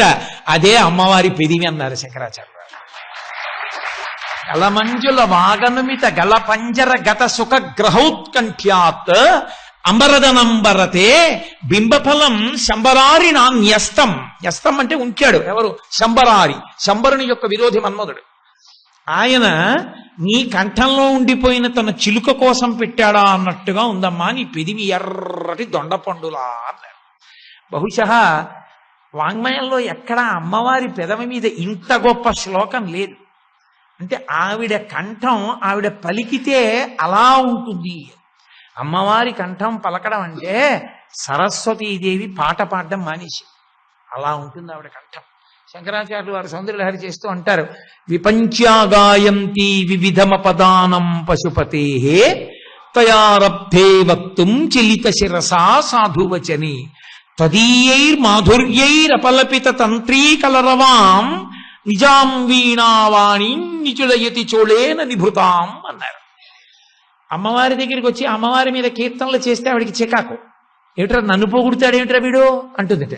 అందుకని ఆవిడ మహాపతివ్రత కాబట్టి ఆవిడికి తన భర్తని కీర్తిస్తే సంతోషం. అందుకని అమ్మవారి దగ్గరికి వచ్చి కూర్చుంది సరస్వతీదేవి. కూర్చుని విపంచాగాయంతి వివిధమపదానం పశుపతే, పశుపతి పరమశివుడి మీద కీర్తనలు చేస్తాడు. అంత గొప్పవాడమ్మా, ఇంత గొప్పవాడమ్మా, మన్మధుడిని కాల్చేశాడమ్మా, యమధర్మరాజు గారిని తన్నేశాడమ్మా అని కీర్తనలు పాడుతోంది. అమ్మవారు చిలిత శిరసా సాధువచనే, ప్రవచనం వినేటప్పుడు మౌనంగా కదలకుండా వినాలి. సంగీతం కానీ నృత్యం కానీ చూస్తే తల కదపాలి, లేకపోతే శ్రోతకి ధర్మం తెలియదు, శ్రోతకి పరిపక్వత లేదని గుర్తు. సంగీత సభయందు నృత్య సభయందు ప్రవచనంలో కూర్చున్నట్టు ఇలా కూర్చోకూడదు, తల కదుపుతూ ఉండాలి. ఇలాగ అలా తల కదుపుతుంటే పాడే వాళ్ళకి సంతోషంగా ఉంటుంది. బాగుందిరా వాడు తలాడిస్తున్నాడు అని. ప్రవచనంలో కూర్చుని ఇలా తలాడిస్తున్నారు అనుకోండి, రంజకత్వం కోసం కాదు, ధర్మం తెలుసుకోవడానికి శ్రద్ధగా కూర్చుని వినాలి. కాబట్టి చిలిత శిరస, శంకర భగవత్పాదులు ధర్మాన్ని అంత గొప్పగా చెప్తారు. శ్రోతకి ధర్మం ఉంటుంది. అందుకే సభాప్రవేశం ఎవరు పడితే వాళ్ళు చేయకూడదు. ఏ సభయందు ఎవరు ప్రవేశించాలో వాళ్ళు ప్రవేశించాలి తప్ప ప్రతి సభలోనూ ప్రతి వాళ్ళకి ప్రవేశార్హత ఉండదు. అందరూ ఆహ్వానితులే అని రాస్తారు, తప్పది, అలా రాయకూడదు. అందరూ ఆహ్వానితులే అంటే చంటి పిల్ల ఏడుస్తుండగా దాన్ని ఎత్తుకుని కూడా వస్తారు సభలోకి. అందరూ ఆహ్వానితులు ఎలా అవుతారు? దాని ప్రయోజనాన్ని అందుకోవడానికి తగినటువంటి పరిణితి ఉన్నవారు మాత్రమే ఆ సభకి అర్హులు. బయట వానబడుతోందని లేకపోతే ఇంట్లో ఉక్కబోస్తానికి కరెంట్ లేదు ఏసీ ఆడిటోరియం అని వచ్చి కూర్చోవడానికి వచ్చేవాళ్ళు అర్హులు కారు. భక్తి కలిగినటువంటి వారు, దాని గురించి తెలుసుకుందామనుకున్న వాళ్ళు మాత్రమే అర్హులు తప్ప అందరూ అర్హులు కారు సభాప్రవేశానికి. లేకపోతే సభ యొక్క ప్రయోజనం దెబ్బతింటుంది. సభాభ్య సభాపతిభ్యశ్చ భో నమో నమో అంది యజుర్వేదం. అది ఈశ్వర స్వరూపం. ఆ స్వరూపాన్ని పాడు చేయకూడదు. పాడు చేయకూడదంటే ఏ సభ యందు ఎవరు ప్రవేశించాలి, ఆ సభాప్రవేశమునకు వారు అర్హులేనా అది చూసి ప్రవేశపెట్టాలి. అందుకే ఆధ్యాత్మిక సభకి ఎంతమంది ఉండాలని అడిగారు. మంది కోసం చెప్పకూడదు ప్రసంగాలు. పరిణతి కలిగిన ఒక్కడి కోసమే. మూకపంచశతి అమ్మవారు చెప్పించింది అంటే కామాక్షి పరదేవత అనుకుంది. 7 రోజులు వీడు చెప్పాలి. 7 రోజులు ఎవరి కోసమో చెప్పిస్తోంది ఆవిడ. ఎవరో ఉన్నారు, ఎవరన్నది ఆవిడికి తెలుసు.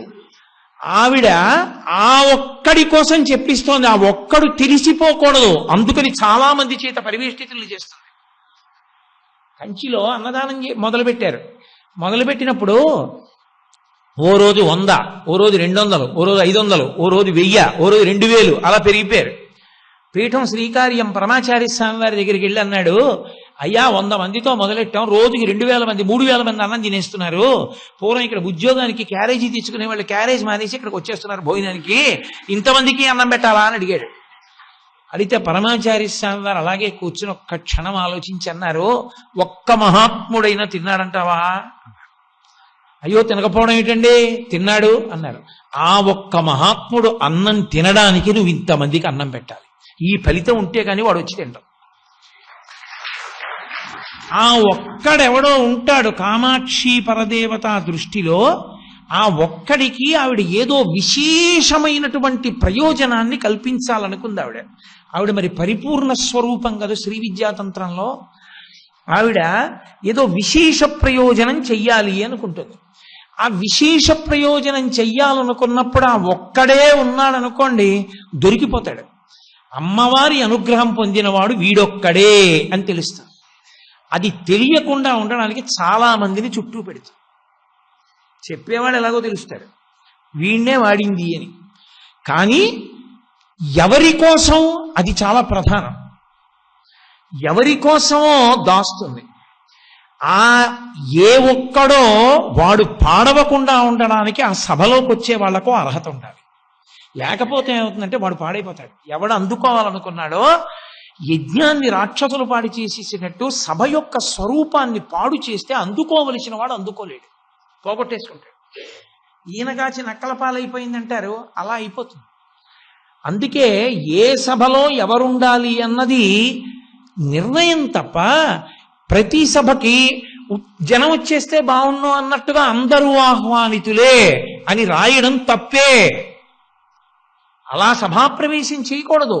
సభాప్రవేశం చేసేటప్పుడు నిజంగా దాని మీద దృష్టి, నిజంగా దాని మీద భక్తి ఉన్నవాళ్ళు ప్రవేశించాలి. ఇక్కడున్న మీ అందరిలా. కాబట్టి అలా ఉండడం సభా లక్షణం.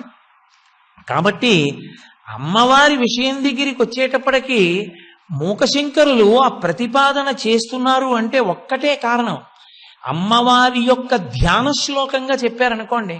కొణత్కాంచీదామా కరికలభ కుంభస్తననత పరిక్షీణా మధ్యే పరిణత శరచంద్రవదన అని శ్లోకం చెప్పారనుకోండి, మీ మనసు పట్టుకుంటుంది, పట్టుకోకపోతుంది.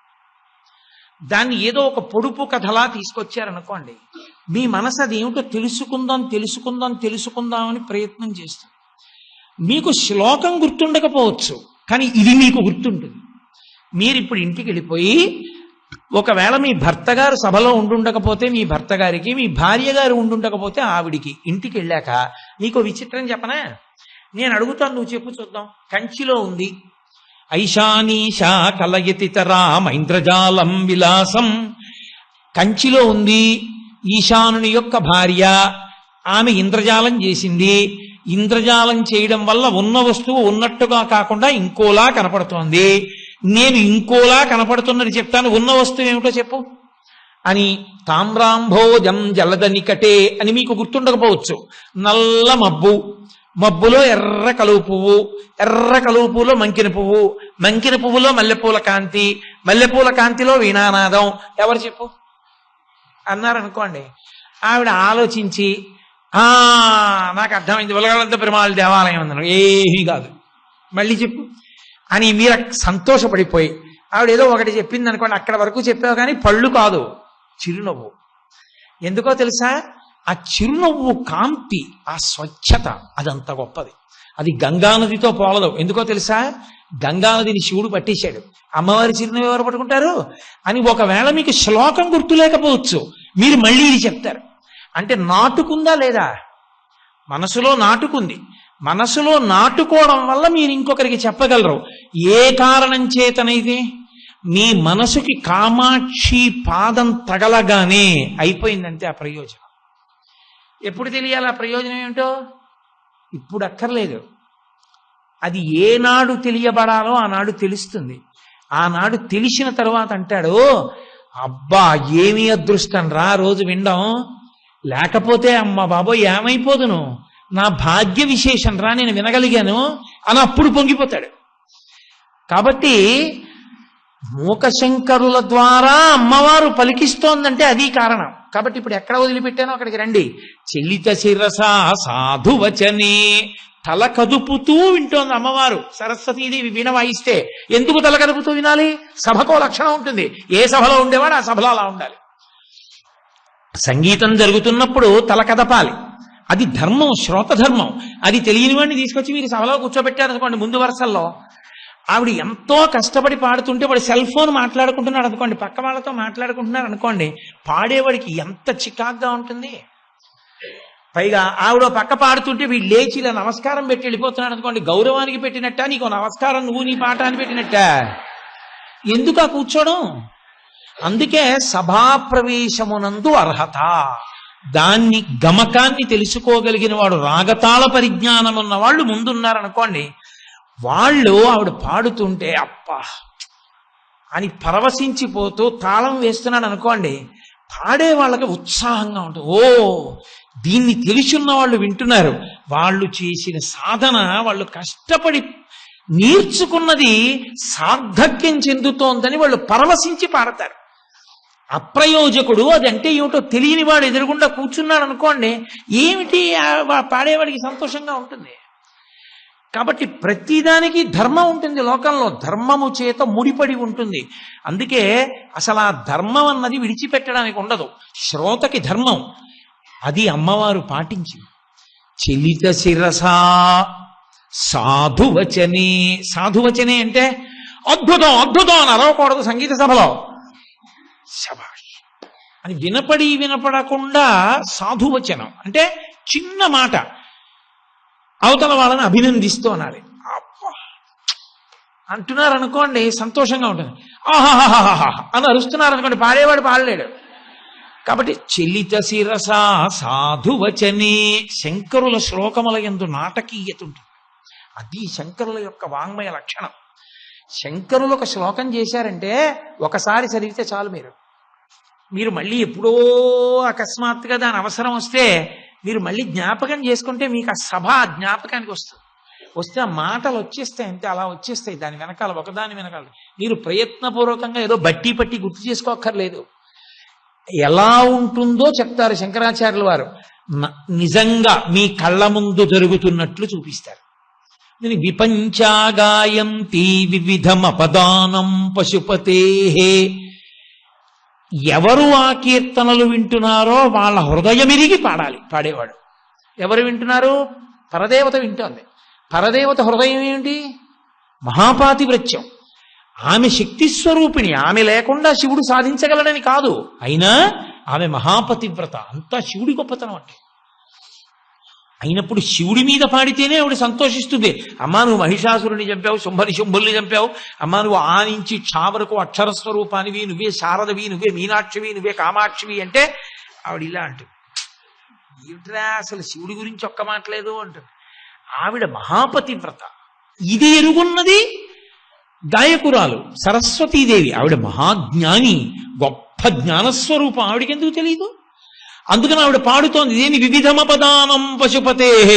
పరమశివుని యొక్క వీరగాథల్ని పాడుతోంది.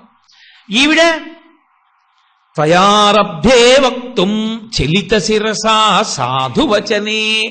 ఇలా తలూపుతూ వింటూ ఆవిడ త్వయారబ్ధే వక్తుం ఏదో చెప్పాలనుకుంది అమ్మవారు. సాధువచనే ఇంకా ఆవిడ చెప్పాలనుకున్నది చెప్పలేదు. ఎందుకు చెప్పలేదు? పాట అవుతోంది. పాట అవుతూ ఉండగా చెప్పకూడదు కదా. మధ్యలో ఎవడో ఆ కీర్తనలో అది బాగా పాడారు సుమా అనకూడదు, అయిపోయాక అనాలి ఆ మాట. కాబట్టి సాధువచనే తను చెప్పబోయేటటువంటి విషయాన్నంతటినీ చెప్పగలిగినటువంటి చిన్న మాట మాట్లాడింది. అంటే మీకు అర్థం అవ్వాలంటే శబాష్ అంది ఆవిడ. శబాష్ ఇలా తలూపి. అలా అనగానే సరస్వతీదేవి ఏం చేసింది? త్వదీయైర్మాధుర్యైర్ అపలపిత తంత్రీ కలరవాం. ఆపేసింది సరస్వతీదేవి పాట. ఎందుకని? నా కంఠం బాగుంటుంది, నేను బాగా పాడుతున్నాననుకుని నేను పాడుతుంటే ఆవిడ శబాష్ అంటేనే అబ్బా ఎంత బాగుందో ఆ కంఠం, ఎంత బాగా ఉందో అనిపిస్తే ఇక ఈ తల్లే పాట పాడితే నా పాట ఎందుకు పనికి వస్తుందని భయం వేసి ఆవిడ పాట మానేసింది. ఆవిడ మానేసింది, వీణ మానేస్తుందా? వీణ మాందో. ఎందుకని? అప్పటిదాకా పట్టుకుని వాయించింది దాన్ని. వాయించి ఈవిడ ఆపింది. ఇది గుయ్ అంటూ ఉంటుంది. ఇంకాను ఆవిడంటే అని అకస్మాత్తుగా ఆపేసింది. అమ్మ బాబోయ్, శభాష్ అంటేనే ఇంత అందంగా ఉంటే ఇంకా ఆవిడ పాడితే ఆవిడ దగ్గర పాడటం అని అయిపోయింది. వీణ ఆగుతుందా? దానికి ఎలా తెలుస్తుంది? అదని గుయ్ అంటోంది. ఇంకాను నీకు సిగ్గులేదే, ఇంకా గుయ్ అంటున్నావా, ఆవిడ అంత బాగా అంటున్నా అని వెంటనే నిచుళ్ళెత్తి చూడేదని భృతాం, సిగ్గులేని దానా దూరు లోపలికి అని గలీబులో పెట్టి మూట కట్టేసింది. అంటే తను ఆవిడ గొప్పతనం తెలుసుకుని ఊరుకుంది. వీణ ఇంకా కుయ్యి అంటోంది, అందులో పెట్టేసింది గలీబులో. అందులో పో మాట్లాడుకో. పిల్లలు చూడండి, ఓ అల్లరి చేస్తున్నారు అనుకోండి, పెద్దవాళ్ళు వచ్చినప్పుడు అల్లరి చేయకో అన్నా కూడా వాళ్ళు ఏదో చేస్తున్నారు అనుకోండి, గబగబా లేచి వెళ్ళి తాతగారు వాడిని తీసుకెళ్ళి ఆ గదిలో దింపేసి బయట నుంచి గడియెట్టేసి విసేయి వీడిని పెరట్లాడుకోమని అంటారు చూడండి. అలా గలీబులో తోసేసింది అన్నారు శంకరాచార్యులు వారు. ఎంత నాటకీయత నిజంగా! అంటే అమ్మవారి యొక్క కంఠంలోంచి శభాష్ అన్న మాట ఒక్కటి వస్తే అంత అద్భుతంగా ఉంటే అసలు ఆవిడ కంఠ మాధుర్యం ఎలా ఉంటుంది, ఆవిడ మాట్లాడితే ఎలా ఉంటుంది, ఇది చెప్పడం. తత్ర వీణానినాదం మూకశంకరుల శ్లోకంలోకి రండి.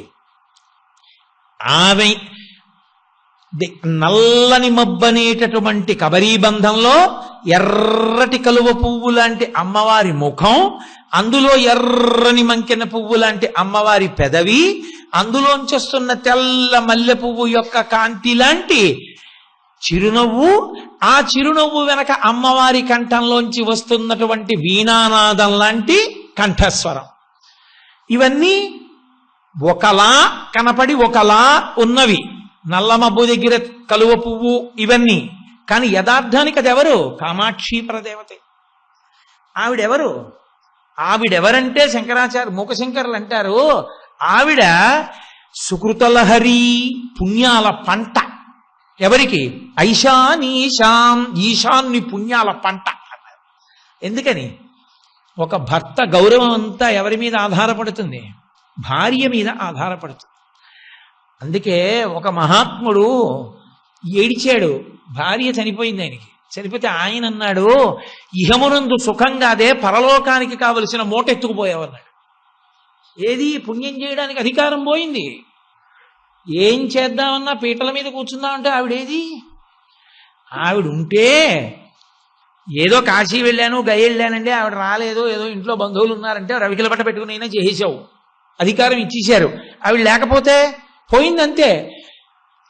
నువ్వు చెయ్యగలిగిన పుణ్యాల మూట ఎత్తుకుపోయావే నువ్వు, నీ చేసుకోవడానికి లేకుండా చేశావన్నాడు. ఐశానీశా, ఆ ఈశానుడు అంటే మోక్షం ఇవ్వగలిగిన వాడు. 5 ముఖాల్లో సజ్జోజాత అఘోర తత్పురుష వామదేవ ఈశానములను 5వ ముఖం పైకుంటుంది. అంత గొప్పవాడు ఆయన. ఆయన భార్య అంత గొప్పది. ఎందుకని? మాయ యొద్దు తిప్పుతుంది, మాయ నుంచి విడదీస్తుంది. అంత గొప్పదైన తల్లి ఐంద్రజాలం విలాసం. అది భార్యాభర్తల గురించి మాట్లాడటం అంటే ఆయనంత గొప్పవాడు కానండి, ఏమిటో ఆయన ప్రారంభం అనకూడదు. ఆయనకి తగిన ఇల్లాలండి అనాలంతే. మనకు ఆ అధికారం లేదు భార్యాభర్తల మధ్యకి వెళ్ళి ఆయన గొప్పవాడు ఆవిడ తక్కువది, ఆవిడ గొప్పది ఆయన తక్కువవాడు అనకూడదు.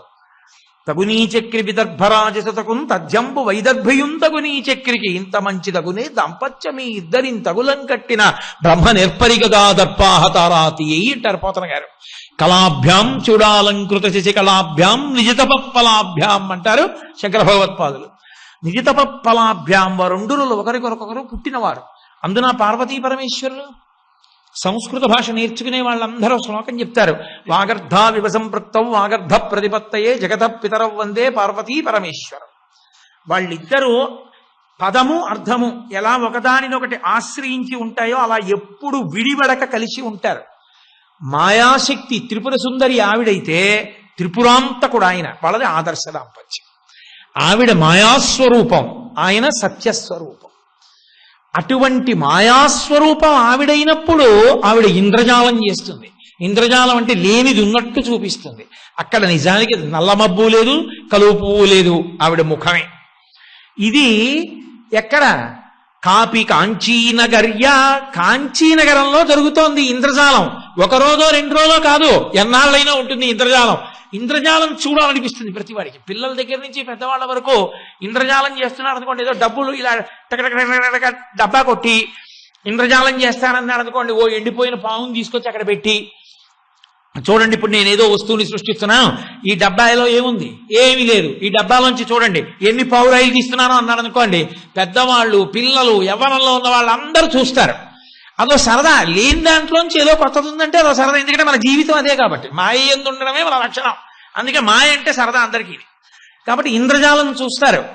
అందుకని మూకశంకరులు అంటున్నారు ఇంద్రజాలం జరుగుతోంది, ఒక రోజు 2 రోజులు అనుకుంటున్నావేమో, నెవర్ ఎండింగ్ ప్రోగ్రామ్, దానికి అంతు లేదు, ఎప్పుడూ జరుగుతుంది. ఎక్కడుందో తెలుసా? పో కంచి కామాక్షిని చూడు. ఆ కామాక్షిని చూస్తే ఆవిడే ఈ ఇంద్రజాలం చేస్తున్నది. ఇంద్రజాలం చేస్తున్నవాడు సత్యం, ఇంద్రజాలం అసత్యం.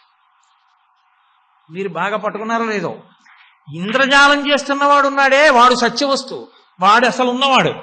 ఇంద్రజాలం అసత్యం, డబ్బాలో పావురాయిల అబద్ధం. కానీ అసలు డబ్బాలో పావురాయిలు తీస్తున్నవాడు వాడు లేకపోలేదు, వాడు ఉన్నాడు. కామాక్షి యొక్క మాయ అసత్యం, కామాక్షి సత్యం. ఆ ఇంద్రజాలం చూడాలనుకుంటే పో కంచి చూసిరా. ఇంత గొప్ప ఇంద్రజాలం ఇంకెక్కడ ఉంటుంది? సృష్టి మొదటి నుంచి ఆవిడ ఇంద్రజాలం చేస్తూనే ఉంది, ఆ మాయలో తిప్పుతూనే ఉంది లోకాన్నంతటిని. మహామాయా విశ్వంభ్రమయసి పరబ్రహ్మ మహిషి, అలా తిప్పగలిగిన ఆ తల్లిని చూస్తానంటావా? ఆ సత్యవస్తు దర్శనం చేస్తావా? కళ్ళ ముందు కనపడుతుంది నీకు. వెళ్ళు, ఆ ఎదురుగుండా మంటపంలో నిలబడి చూస్తే పద్మాసనం వేసుకుని కూర్చుని ఉంటుంది అభిషేకం జరుగుతుంటే. అబ్బా నా తల్లి ఏమి శోభ, ఆ కామాక్షి దర్శనం చెయ్యి. అందుకే అంటుండేవారు కాంచీ పరమాచార్య స్వామి, ఎవరైనా శాస్త్ర సంస్కృత పండితులు ఎవరైనా వస్తే ఎందుకు ఇక్కడ పోయి కామాక్షి గుళ్ళో కూర్చుని మూకపంచరి చేయండి అనేవారు. ఒక్క శ్లోకం నువ్వు చదువుకుంటూ సంతోషంగా ధ్యానం చేస్తూ ఆ కామాక్షి పరదేవత వంక చూస్తుంటే తరించిపోతావు. కాబట్టి ఆమె ఆయన పుణ్యాల పంట, అటువంటి తల్లి. అందుకే అంతటి మహాపతివ్రత. పుణ్యాల పంట అన్న మాటకు అర్థం ఏమిటో తెలుసా అండి? మహాపతివ్రత అని.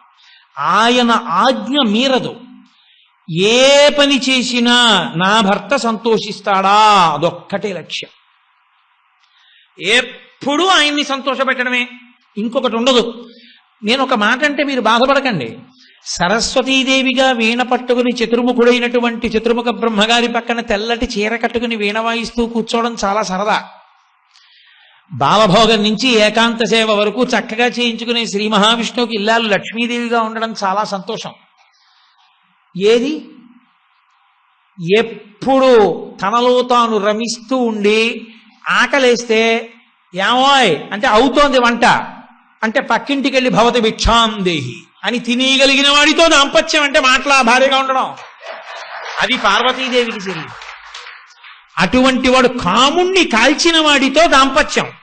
కాముణ్ణి కాల్చిన వాడికి కాముని యొక్క అనురక్తి కలిగేటట్టుగా చేసి మాంగళ్యం కట్టించుకొని పక్కన కూర్చోబెట్టుకుని ఇంతమంది బిడ్డల్ని కంది నా తల్లి. కామాక్షి కాదు గొప్పది? అందుకని అమ్మా నువ్వు ఎంత గొప్పదానివమ్మా. అందుకని ఐశానీశా సుకృతలహరి కాచి కాపి కాంచీనగర్యా, ఆ కాంచీనగరంలో ఉందా తల్లి, వెళ్ళి చూడండి. అది ఆవిడ యొక్క వైభవం. అంటే మనసు మీద ముద్ర వేస్తున్నారు, కాల్చేసి ఎద్దుకి వేసేస్తుంటారు చూసారా, అలా మనసు మీద ఇంకా తప్పం చేశారన్నమాట మూకశంకరులు. అబ్బా వెళ్ళి చూడాలి కామాక్షి పరదేవతను ఒక్కసారి. ఇంద్రజాలం కనబడి సత్యం కనబడదు, ఇక్కడ ఇంద్రజాలం కాదు సత్యం కనబడుతోంది. ఎంత దృష్టం, వెళ్ళిపోతాను కంచి అని సంతోషపడిపోయేటట్టుగా ఆ తల్లి వైభవాన్ని చిన్న పిల్లల దగ్గర నుంచి పెద్దవాళ్ల వరకు తమ ప్రమేయం లేకుండా తాము మనసు పెట్టి విని తెలుసుకోవాలని కుతూహలం కలిగేటట్టుగా శ్లోకం ఇచ్చారు శంకరాచార్య మూకశంకర్. అంత గొప్ప శ్లోకం. అందుకే స్తుతి శతకం ఈ శ్లోకం. స్తుతి శతకంలో ఈ శ్లోకాన్ని, ఇలాంటి శ్లోకాలు చాలా చేశారు మూకశంకర్లు. ఈ శ్లోకానికి చాలా పెద్ద పట్టం కడతారు పెద్దలు. ఎందుకంటే ఇది విన్నవాడికి ప్రయత్నం లేకుండా అమ్మవారి యొక్క చిత్రాన్ని గీసుకుంటాడు. ఇక్కడ మనసు మీద గీసుకుంటాడు. మనసు దాన్ని తెలుసుకోవాలని పొడుపు కథ విన్నట్టు అమ్మవారిని పట్టుకునే ప్రయత్నం చేయడం తపస్సు. 18 సెకండ్ల కన్నా నిలబడదు కలియుగంలో. 18 సెకండ్ల కన్నా నిలబడనటువంటి మనస్సు పరదేవతా స్వరూపాన్ని తెలుసుకోవడానికి విశ్వప్రయత్నం చేసి నిలబడడంలో కృతకృత్యమవుతుంది. కాబట్టి ఈ శ్లోకాన్ని స్తుతి శతకంలో చాలా అద్భుతమైన శ్లోకంగా చెప్తుంటారు.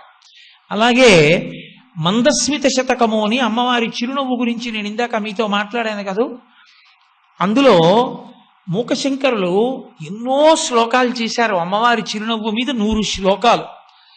అందులో ఒక శ్లోకం చేశారు. నిజంగా ఆ శ్లోకం మూకశంకరుల నోటి వెంట తప్ప అన్యుల నోటి వెంట రావడం చాలా చాలా కష్టం. అందులో ఆయన అంటారు, అశ్రాంతం అశ్రాంతం పరతంత్రత పశుపతి తన్మందహాసాంకురై. అమ్మా, పశుపతి అయినటువంటి పరమేశ్వరుడు, ఆ పేర్లు జాగ్రత్తగా పట్టుకోవాలి మీరు. ఆయన శంకరాచార్యుల వారిలాగే మూకశంకరులు కూడా ఒక పేరు వాడారు అంటే దాని వెనక ఏదో రహస్యం ఉంటుంది. శ్రీకామాక్షి తదీయ వర్ణ సమతా సంకేన శంకామహే. ఆయన అంటున్నారు, అమ్మా పశుపతి పరమశివుడు ఉన్నాడే, పశుపతి అయినవాడంటే పశువులంటే మోహాంధకారమనందు అజ్ఞానమనందు సంసారమనందు పరిభ్రమిస్తున్న వాళ్ళు, వాళ్ళకి పతి అయినటువంటి ఆ పరమేశ్వరుడు అశ్రాంతం, ఒకప్పుడు కాదు, ఏదో పొద్దున్న సాయంకాలం మధ్యాహ్నం ప్రదోషవేళ రాత్రి అలా కాదు, ఎప్పుడూ పరతంత్ర అంటే అదే ఆలోచన అదే ఆలోచన అదే ఆలోచనతో ఉంటున్నాడమ్మా. దేని గురించో తెలుసా అమ్మా ఆలోచన అంతా ఆయనకి? ఆయన ఆలోచన అంతా కూడా నీ మందహాసములోంచి వచ్చినటువంటి అంకురముల గురించి ఆలోచిస్తున్నాడు. త్వన్మందహాసాంకురై. మందహాసం అంటే మీకు చెప్పా, చిన్ని నవ్వు. చిన్ని నవ్వులోంచి వచ్చే అంకురం అంటే, చిన్ని నవ్వు గింజ అనుకోండి, అందులోంచి వచ్చే అంకురం అంటే పైకి లేచినది ఏది? ఆ కాంతి, తెల్లని కాంతి. నేను మీతో చెప్పే కదా, తెలుపుతోనే చెప్పాలి, ఎందుకంటే అంత స్వచ్ఛమైన నవ్వు కాబట్టి. అది ఎవరిని మోహ పెట్టడానికి కాదు, అందరినీ ఉత్తమమైన మార్గంలోకి తిప్పడానికి నవ్విన నవ్వు కాబట్టి తెల్లని నవ్వు. కాబట్టి శ్రీకామాక్షి తదీయ వర్ణ సమతా సంగేన శంకామహే. అమ్మా శంకామహి శంకామహే అంటే, అమ్మ నాకు అనుమానంగా ఉందమ్మా, నా మనసులో సందేహం పుట్టింది. ఏమిటో తెలుసా అమ్మా, పరమశివుడు కొన్ని కొన్ని వస్తువులను ధరిస్తాడు, ఆయన ఎప్పుడూ వాటిని ధరించకుండా ఉండడం, ఎప్పుడూ ధరిస్తాడు. ఎప్పుడూ ధరించేవేమిటి? ఇందుం నాక ధునీంచ శేఖరయతే మాలాంచ దత్తేన వై వైకుంఠై అవకుంఠనంచ కురుతే ధూళీచయుర్భాస్మనై అన్నారు మూకశంకర్. ఆయన వాడేటటువంటి వస్తువుల యొక్క చిట్టా చెప్పారు. ఇవి ఎందుకు అలా వాడుతుంటాడో అవే ఎందుకు వాడతాడు ఆయన? ఇప్పుడు నా దగ్గర బోల్డన్న ఆభరణాలు ఉన్నాయనుకోండి, ఓ 4 రోజులు ఓ గొలుసు వేసుకుని ఆ గొలుసు తీసేసి ఓ 4 రోజులు పోయిన తర్వాత ఇంకో గొలుసు వేసుకుంటానా? అసలు అలా కాకుండా ఎప్పుడూ అలా ఉంటాడమ్మా. కొన్నే వాడుతుంటాడు. ఏమిటవి? ఇందుం, చంద్రబింబాన్ని తల మీద పెట్టుకుంటాడు.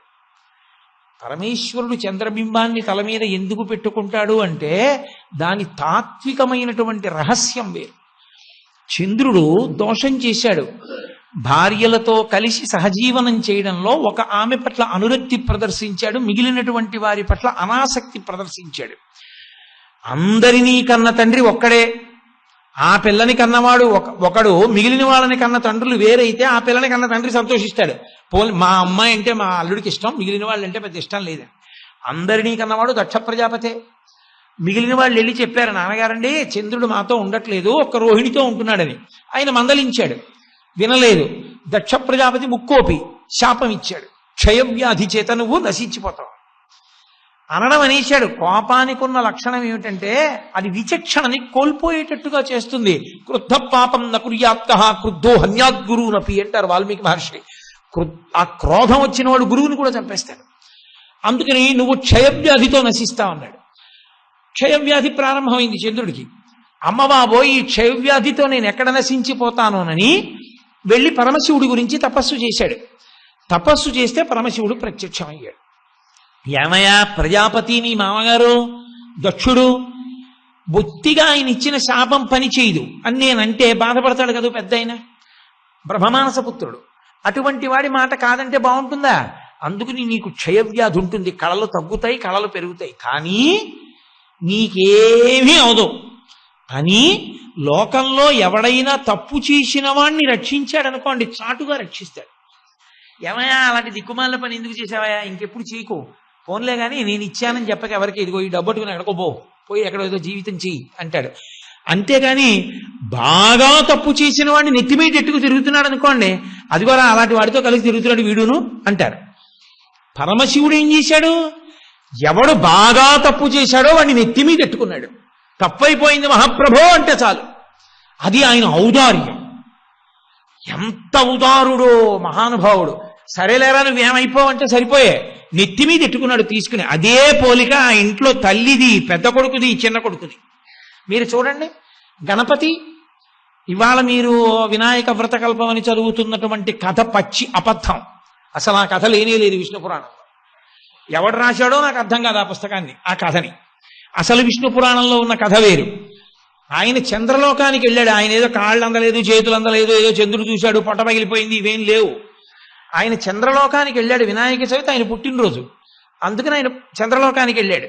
చంద్రలోకానికి వెడితే చంద్రుడు చూసి నవ్వాడు ఆయన్ని. ఆ పెద్ద బొజ్జ అది ఏమిటో అలా ఉన్నావు నువ్వు అని. వినాయకుడు అన్నాడు, నువ్వు పైకి అందంగా ఉంటావు, లోపల కుచ్చిత భావములుంటాయి. కవులందరూ చంద్రవదన చంద్రవదన అని చంద్రుడితో పోలుస్తారు కాబట్టి నీకు గర్వం ఎక్కువైంది. గర్వం ఎక్కువైంది కాబట్టి పైకి ఎలా ఉన్న లోకానికి శుభాలు చేసేటటువంటి నన్ను చూసి నవ్వావు. కాబట్టి నిన్ను ఎవరు చూస్తారో వాళ్ళకి నీలాప నిందలు వస్తాయన్నాడు. చీకటి పడేటప్పటికి అందరూ బట్ట అడ్డు పెట్టుకుని దిక్కుమాలిన చంద్రుడు చూస్తామో ఏమిటో అనడం మొదలెట్టారు.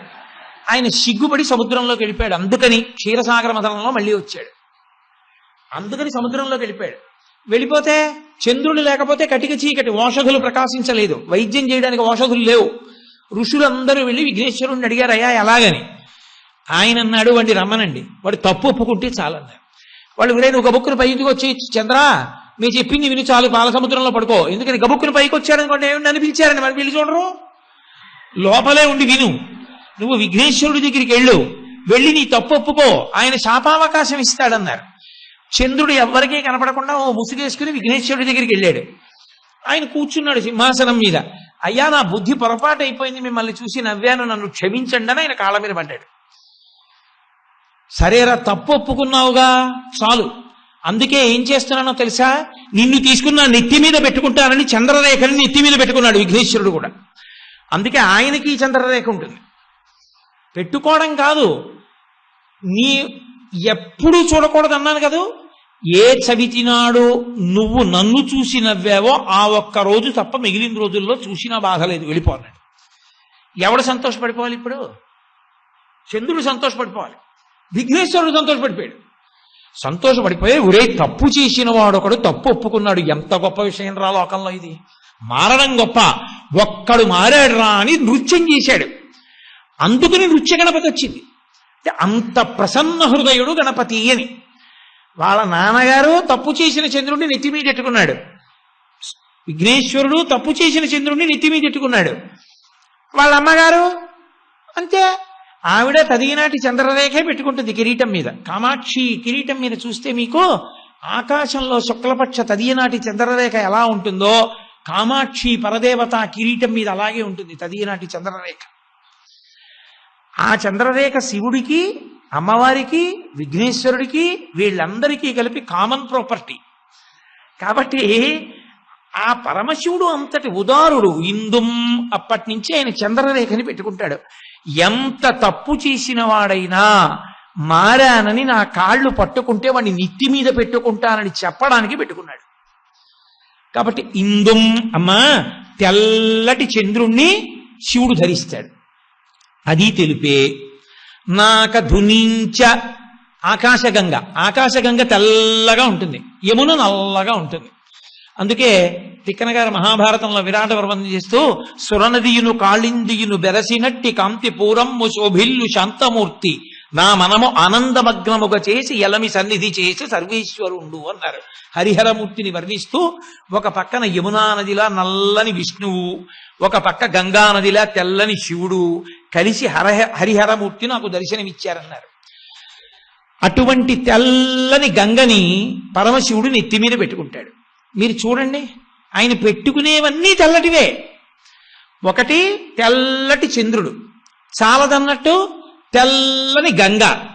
ఇందుం నాక ధునించ చ అంటే కూడా. ఎందుకు చ? తెల్లనిది, అది తెల్లనిది, ఇది తెల్లనిది, సరిపోలేదు ఇంకా ఆయనకి. ఇది సరిపోక ఇందుం నాక ధునించ శేఖరయతే. శేఖరయతే అంటే తనంత తానుగా పెట్టుకుని ఉంటాడు. ఎందుకో తెలుసా ఆ మాట అన్నది? సూర్యశేఖర అని ఒక పేరు ఆయనకి. ఇప్పటికీ కాంచీపురంలో ఏకాంబరేశ్వర శివలింగం ఎక్కడో లోపలకు ఉంటుంది, ఎక్కడో ముఖమంటపం అంతవరకు ఉంటుంది. మీరు ఏకాంబరేశ్వర దేవాలయానికి వెళ్ళారుగా, ముఖమంటపం అక్కడ ఉంటుంది, శివలింగం అక్కడెక్కడో ఉంటుంది. అసలు సూర్యకిరణం పడుతుందా? పడదు.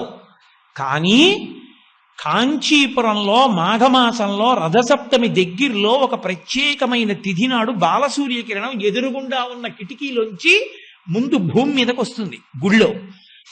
దాని పక్కన నీరాజనం పట్టుకుని పెడతారు అర్చకులు.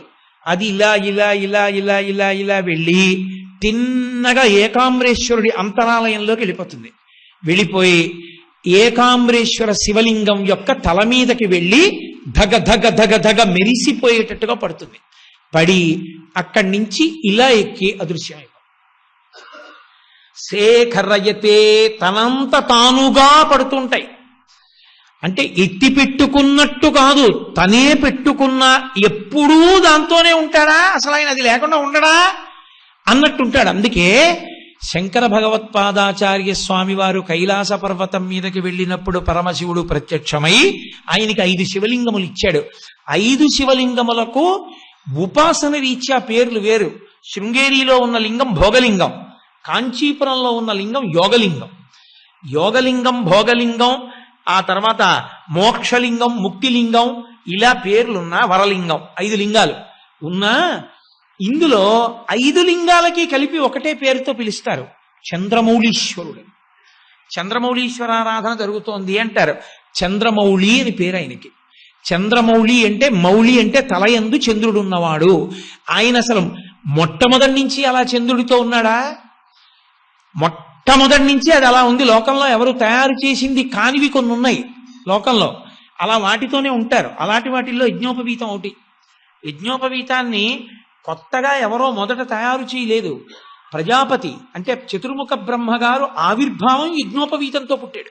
యజ్ఞోపవీతం పరమం పవిత్రం ప్రజాపతే సహజం పురస్తాత్. ప్రజాపతికి సహజంగా ఉంది, అంత గొప్పది యజ్ఞోపవీతం. అలా పరమశివుని యొక్క పుట్టాడనడానికి లేదు, ఆయనకి ఆద్యంతములు లేవు.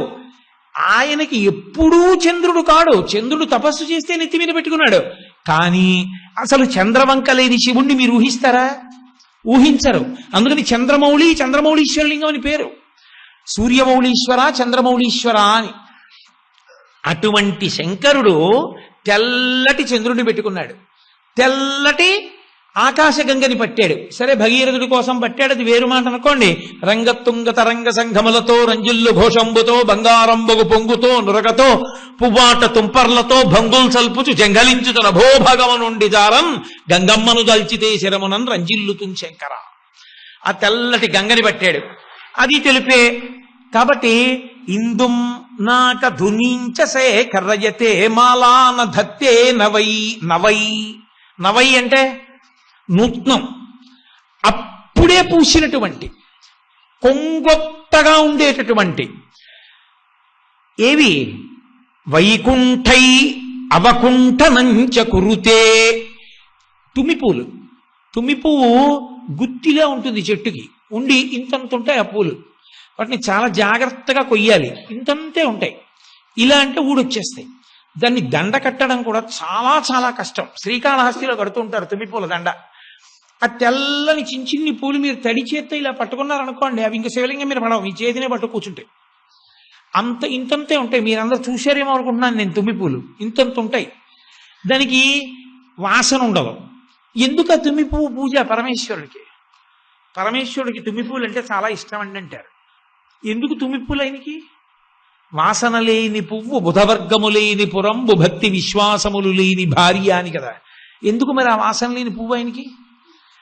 ఎందుకో తెలుసా? అసలు తత్వం ఏమిటంటే ఆయనకి అసుతోషుడు అని ఒక పేరు. అసుతోషుడు అంటే ఆయన ఎంత ఇస్తాడో మీరు ఊహించలేరు. ఆయన ఎంత చిన్నదానికి ప్రీతి పొందుతాడో మీరు చెప్పలేరు. ఈ 2 లక్షణములు ఉన్నవాడు అని గుర్తు. ఆయన ఏమిస్తాడంటే ఎవ్వరు ఊహించలేరు, అంతంత ఇస్తాడు ఆయన. పాల సముద్రాన్ని సృష్టించి ఇచ్చాడు. పిల్లవాడు పాలు కావాలని అడిగితే పాల సముద్రాన్ని ఇచ్చాడు. చచ్చిపోయినటువంటి మన్మధుడు మళ్లీ పుట్టి నీ పాతివ్రత్యం చెదరదని రతీదేవికి వరం ఇచ్చాడు. యమధర్మరాజు గారిని తన్ని చంపి మళ్లీ పుట్టించాడు. మన్మధుణ్ణి 3వ కంటి మంట చేత కాల్చి మళ్లీ తిరిగి సృజించాడు. అసలు ఆ త్రిపురాసురుల్ని తన 3వ కంటి మంట చేత కాల్చేశాడు. పరమశివుడు చేసినటువంటి కృత్యములను ఎవడు ఊహించలేడు. భక్తులకు ఆయన ఇచ్చేటటువంటి వరం కూడా అలా ఉంటుంది. అంత గొప్పగా వరాలు ఇస్తాడు. అన్ని ఇవ్వగలిగిన పరమేశ్వరుడు ఏం పుచ్చుకుంటాడంటే, తుమ్మి పువ్వుని పశువు కూడా తిందో. ఆ గుళ్ళల్లోనూ అక్కడ బయటే ఉంటాయి అవి. అది ఓ గుత్తికి ఇన్ని పూలు పూస్తుంది.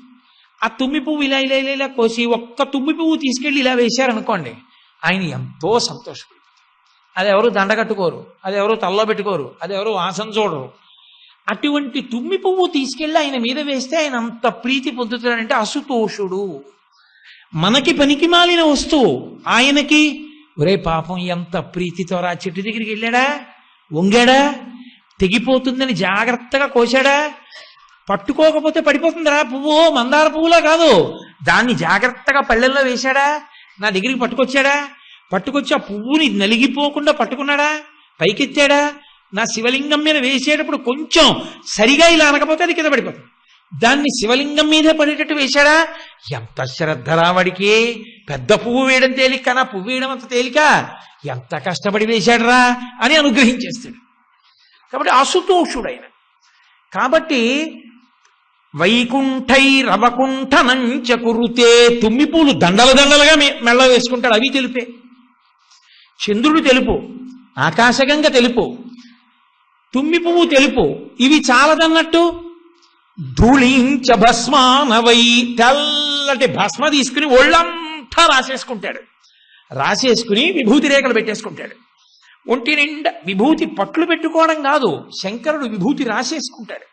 పరమాచార్య స్వామి వారికి ఉండేది అలవాటు, ఆయన రాసుకునేవారు. ఒకానొకప్పుడు ఆయన ఎక్కడో ఒక పల్లెటూరులో బస చేశారు. అంత పల్లెటూరులో బస చేసి ఉండగా ఆయన అంత్యవాసి ఒకడు పరిగెత్తి, మా నాన్నగారికి షష్ఠి పూర్తి చేద్దాం అనుకుంటున్నాం, మా అమ్మగారు ఇంచుమించు చచ్చిపోయారని చెప్పారు డాక్టర్లు, మీరే అనుగ్రహించాలన్నాడు. ఆయన వెంటనే ఓ అరిటాకు తీసుకురమ్మని అరిటాకు వేసి దాని మీద నించుని కాసేపు గెంతారు. గెంతితే ఆయన ఒంటి నుంచి భస్మ ఆకులో పడింది. అది చూపించి, అది పొట్లం కట్టి తీసుకెళ్ళి మీ అమ్మ నోట్లో వేయి అన్నారు. ఎలా వెళ్ళను, విమానం వెళ్ళిపోయి ఉంటుంది అన్నాడు అతను. ఆయన అన్నారు, వెళ్ళదు, వెళ్ళు అన్నారు. ఆ పొట్లం పట్టుకుని వెళ్ళాడు. ఆ విమానం ఎగరలా, ఏదో కారణం వచ్చి అలా ఉండిపోయింది. ఇతను వెళ్ళి ఎక్కాడు, విమానం బయలుదేరింది. ఆయన పట్టుకెళ్ళి ఇలా వేశారు నోట్లో. ఎందుకయా చచ్చిపోయిన దానికి ఇంత ప్రయాసపడతావు అన్నారు డాక్టర్లు. మా స్వామి ఇచ్చారు నాకు నమ్మకం అని వేశాడు. ఆవిడ టక్కన లేచి కూర్చుంది, ఏమైందిరా అంది. అది పరమాచార్య స్వామి, అపరశివావతారం మహానుభావుడు. మా కృష్ణమూర్తి గారు చెప్తుంటారు, ఇలా ఎలకలు పరిగెడుతున్నటువంటి ఒక పాడుపడిపోయిన దేవాలయంలో పడుకుని ఉండేవారు ఆయన. సన్యాసాశ్రమం అంటే అంత గొప్ప ఆశ్రమ నియమాలు పాటించిన మహాపురుషుడైన.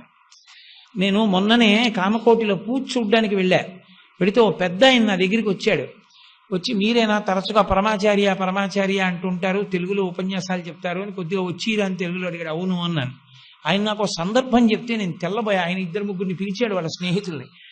ఒరే, నీకు తెలుగు బాగా వచ్చు కదా, మనం ఎందుకు ఈ పీఠానికి ఇంత అంతేవాసులం అయ్యామో చెప్పరా అన్నాడు. ఆ తెలుగు బాగా వచ్చిన ఆయన నాతో చెప్పాడు, వాళ్ళు కాలేజీలో చదువుకుంటున్న రోజుల్లో పీఠానికి వచ్చారట. ఇలా కూర్చుని ఉన్నారట పరమాచార్య. అన్నం తిన్నారా అని అడిగారట. తినలేదు, వాళ్ళు పిల్లలు ఏదో సరదాగా వచ్చారు అంటే అన్నం తినండి అన్నారు. అన్నం తినొచ్చాక సాయంకాలం చంద్రమౌళీశ్వరారాధన చూసి వెళ్ళండి అన్నారు. మాకు బస్సు వెళ్ళిపోతుంది అన్నారు వాళ్ళు. వెళ్ళదు అన్నారు. 8 గంటలకు బస్సు, 9 అయింది, ఆఖరి బస్సు 8 గంటలకు వాళ్ళకి. ఆయన అదే ధ్యానంతో పూజ చేస్తున్నారు. అందరూ ఆయన మాట అంటే మాట ఏం చెప్పుకుంటున్నారు. అయ్యి బాబోయ్ వెళ్ళిపోతే ఏ ఉపద్రవం వస్తుందో భయం. వాళ్ళు అలాగే కూర్చున్నారు. ఆయన పూజంతా పూర్తి చేసి పైకి లేచి ఒక్కసారి ఇలా చూశారట. చూసి ఆ పిల్లల్ని ఇలా రమ్మన్నారు వెనకనున్న వాళ్ళు. తట్టలో ప్రసాదం తీసి ఇచ్చి పరిగెత్తుకుంటూ వెళ్ళండి, మఠం బయట మీ బస్సు ఉందన్నారు. అప్పటికి 1.5 గంట అయిపోయింది. ఆ బస్సు బయలుదేరడం ఆలస్యం అయిపోయి అది స్టార్ట్ అవ్వలేదు బస్ స్టాండ్లో. ఆలస్యంగా బయలుదేరి అప్పుడే మఠం దగ్గరికి వచ్చింది. వీళ్ళ బస్సు ఎక్కారు. ఆనాటి నుండి మేము ఆయనకి అంత్యవాసులం అయిపోయి పీఠాన్ని నమ్ముకుని ఇలా బతుకుతున్నామండి అన్నారు నాతో. ఆయన మాట అంటే అంతే, ఇంకా కామాక్షి మాట అది. ఆ స్థాయికి వెళ్ళిపోయారు మహానుభావుడు అనుష్ఠాన బలం చేత. అంటే శరీరము మంత్రపూతమైంది, దానికి తగిలిన విభూతి కూడా ఔషధి అయిపోయింది, అమృతం అయిపోయింది అంతే. కాబట్టి పరమశివుడు ఒళ్ళంతా విభూతి రాసుకుంటాడు. ఆయన ధూళీచ భస్మానవై, ఒళ్ళంతా బూది రాసుకుంటాడు, అది తెలుపు. అమ్మా ఎవడైనా పోని ఏదో రకరకాలు పెట్టుకున్నాడు, బాగుంది. మూకశంకరులు అన్నారు, చంద్రుడు తెలుపా, గంగ తెలుపా, విభూతి తెలుపా, తుమ్మిపూలు తెలుపా, ఏమిటమ్మా ఈయనకి తెలుపు పిచ్చి, ఎందుకమ్మా ఇలా రాసుకుంటాడు అన్ని తెల్ల తెల్లటివన్నీ అని. అమ్మా నాకు ఇప్పుడు అర్థమైందమ్మా అన్ని. అశ్రాంతం పరతంత్ర పశుపతి తన్మందాసాంకురై శ్రీకామాక్షి తదీయ వర్ణ సమతా సంగేన శంకామహే. అమ్మా నాకు అనుమానంగా ఉంది, ఎందుకు ఇలా చేస్తున్నాడో తెలుసా? నీ చిరునవ్వు చూశాడు, నీ చిరునవ్వుల కాంతుల తెలుపు చూశాడు, ఇంట్లోకి వెళ్ళాడు. నువ్వు పక్కన అస్తమానం ఉంటావేంటి, ఏదో వంటింట్లో కడతావు, ఇంకో చోటు కడతావు. తను కూర్చుని అబ్బా మా ఆవిడ చిరునవ్వు ఎంత తెల్లగా ఉంటుంది అని బూది రాసేసుకున్నాడు. అబ్బా ఈ తెలుపు సరిపోలేదన్నాడు. తెల్లటి చంద్రుడిని పెట్టుకున్నాడు. అబ్బే ఈ తెలుపు చాలలేదన్నాడు. తెల్లటి గంగ పట్టాడు. అబ్బే ఈ తెలుపు చాలలేదన్నాడు. తెల్లటి తుమ్మిపూల దండలేసుకున్నాడు.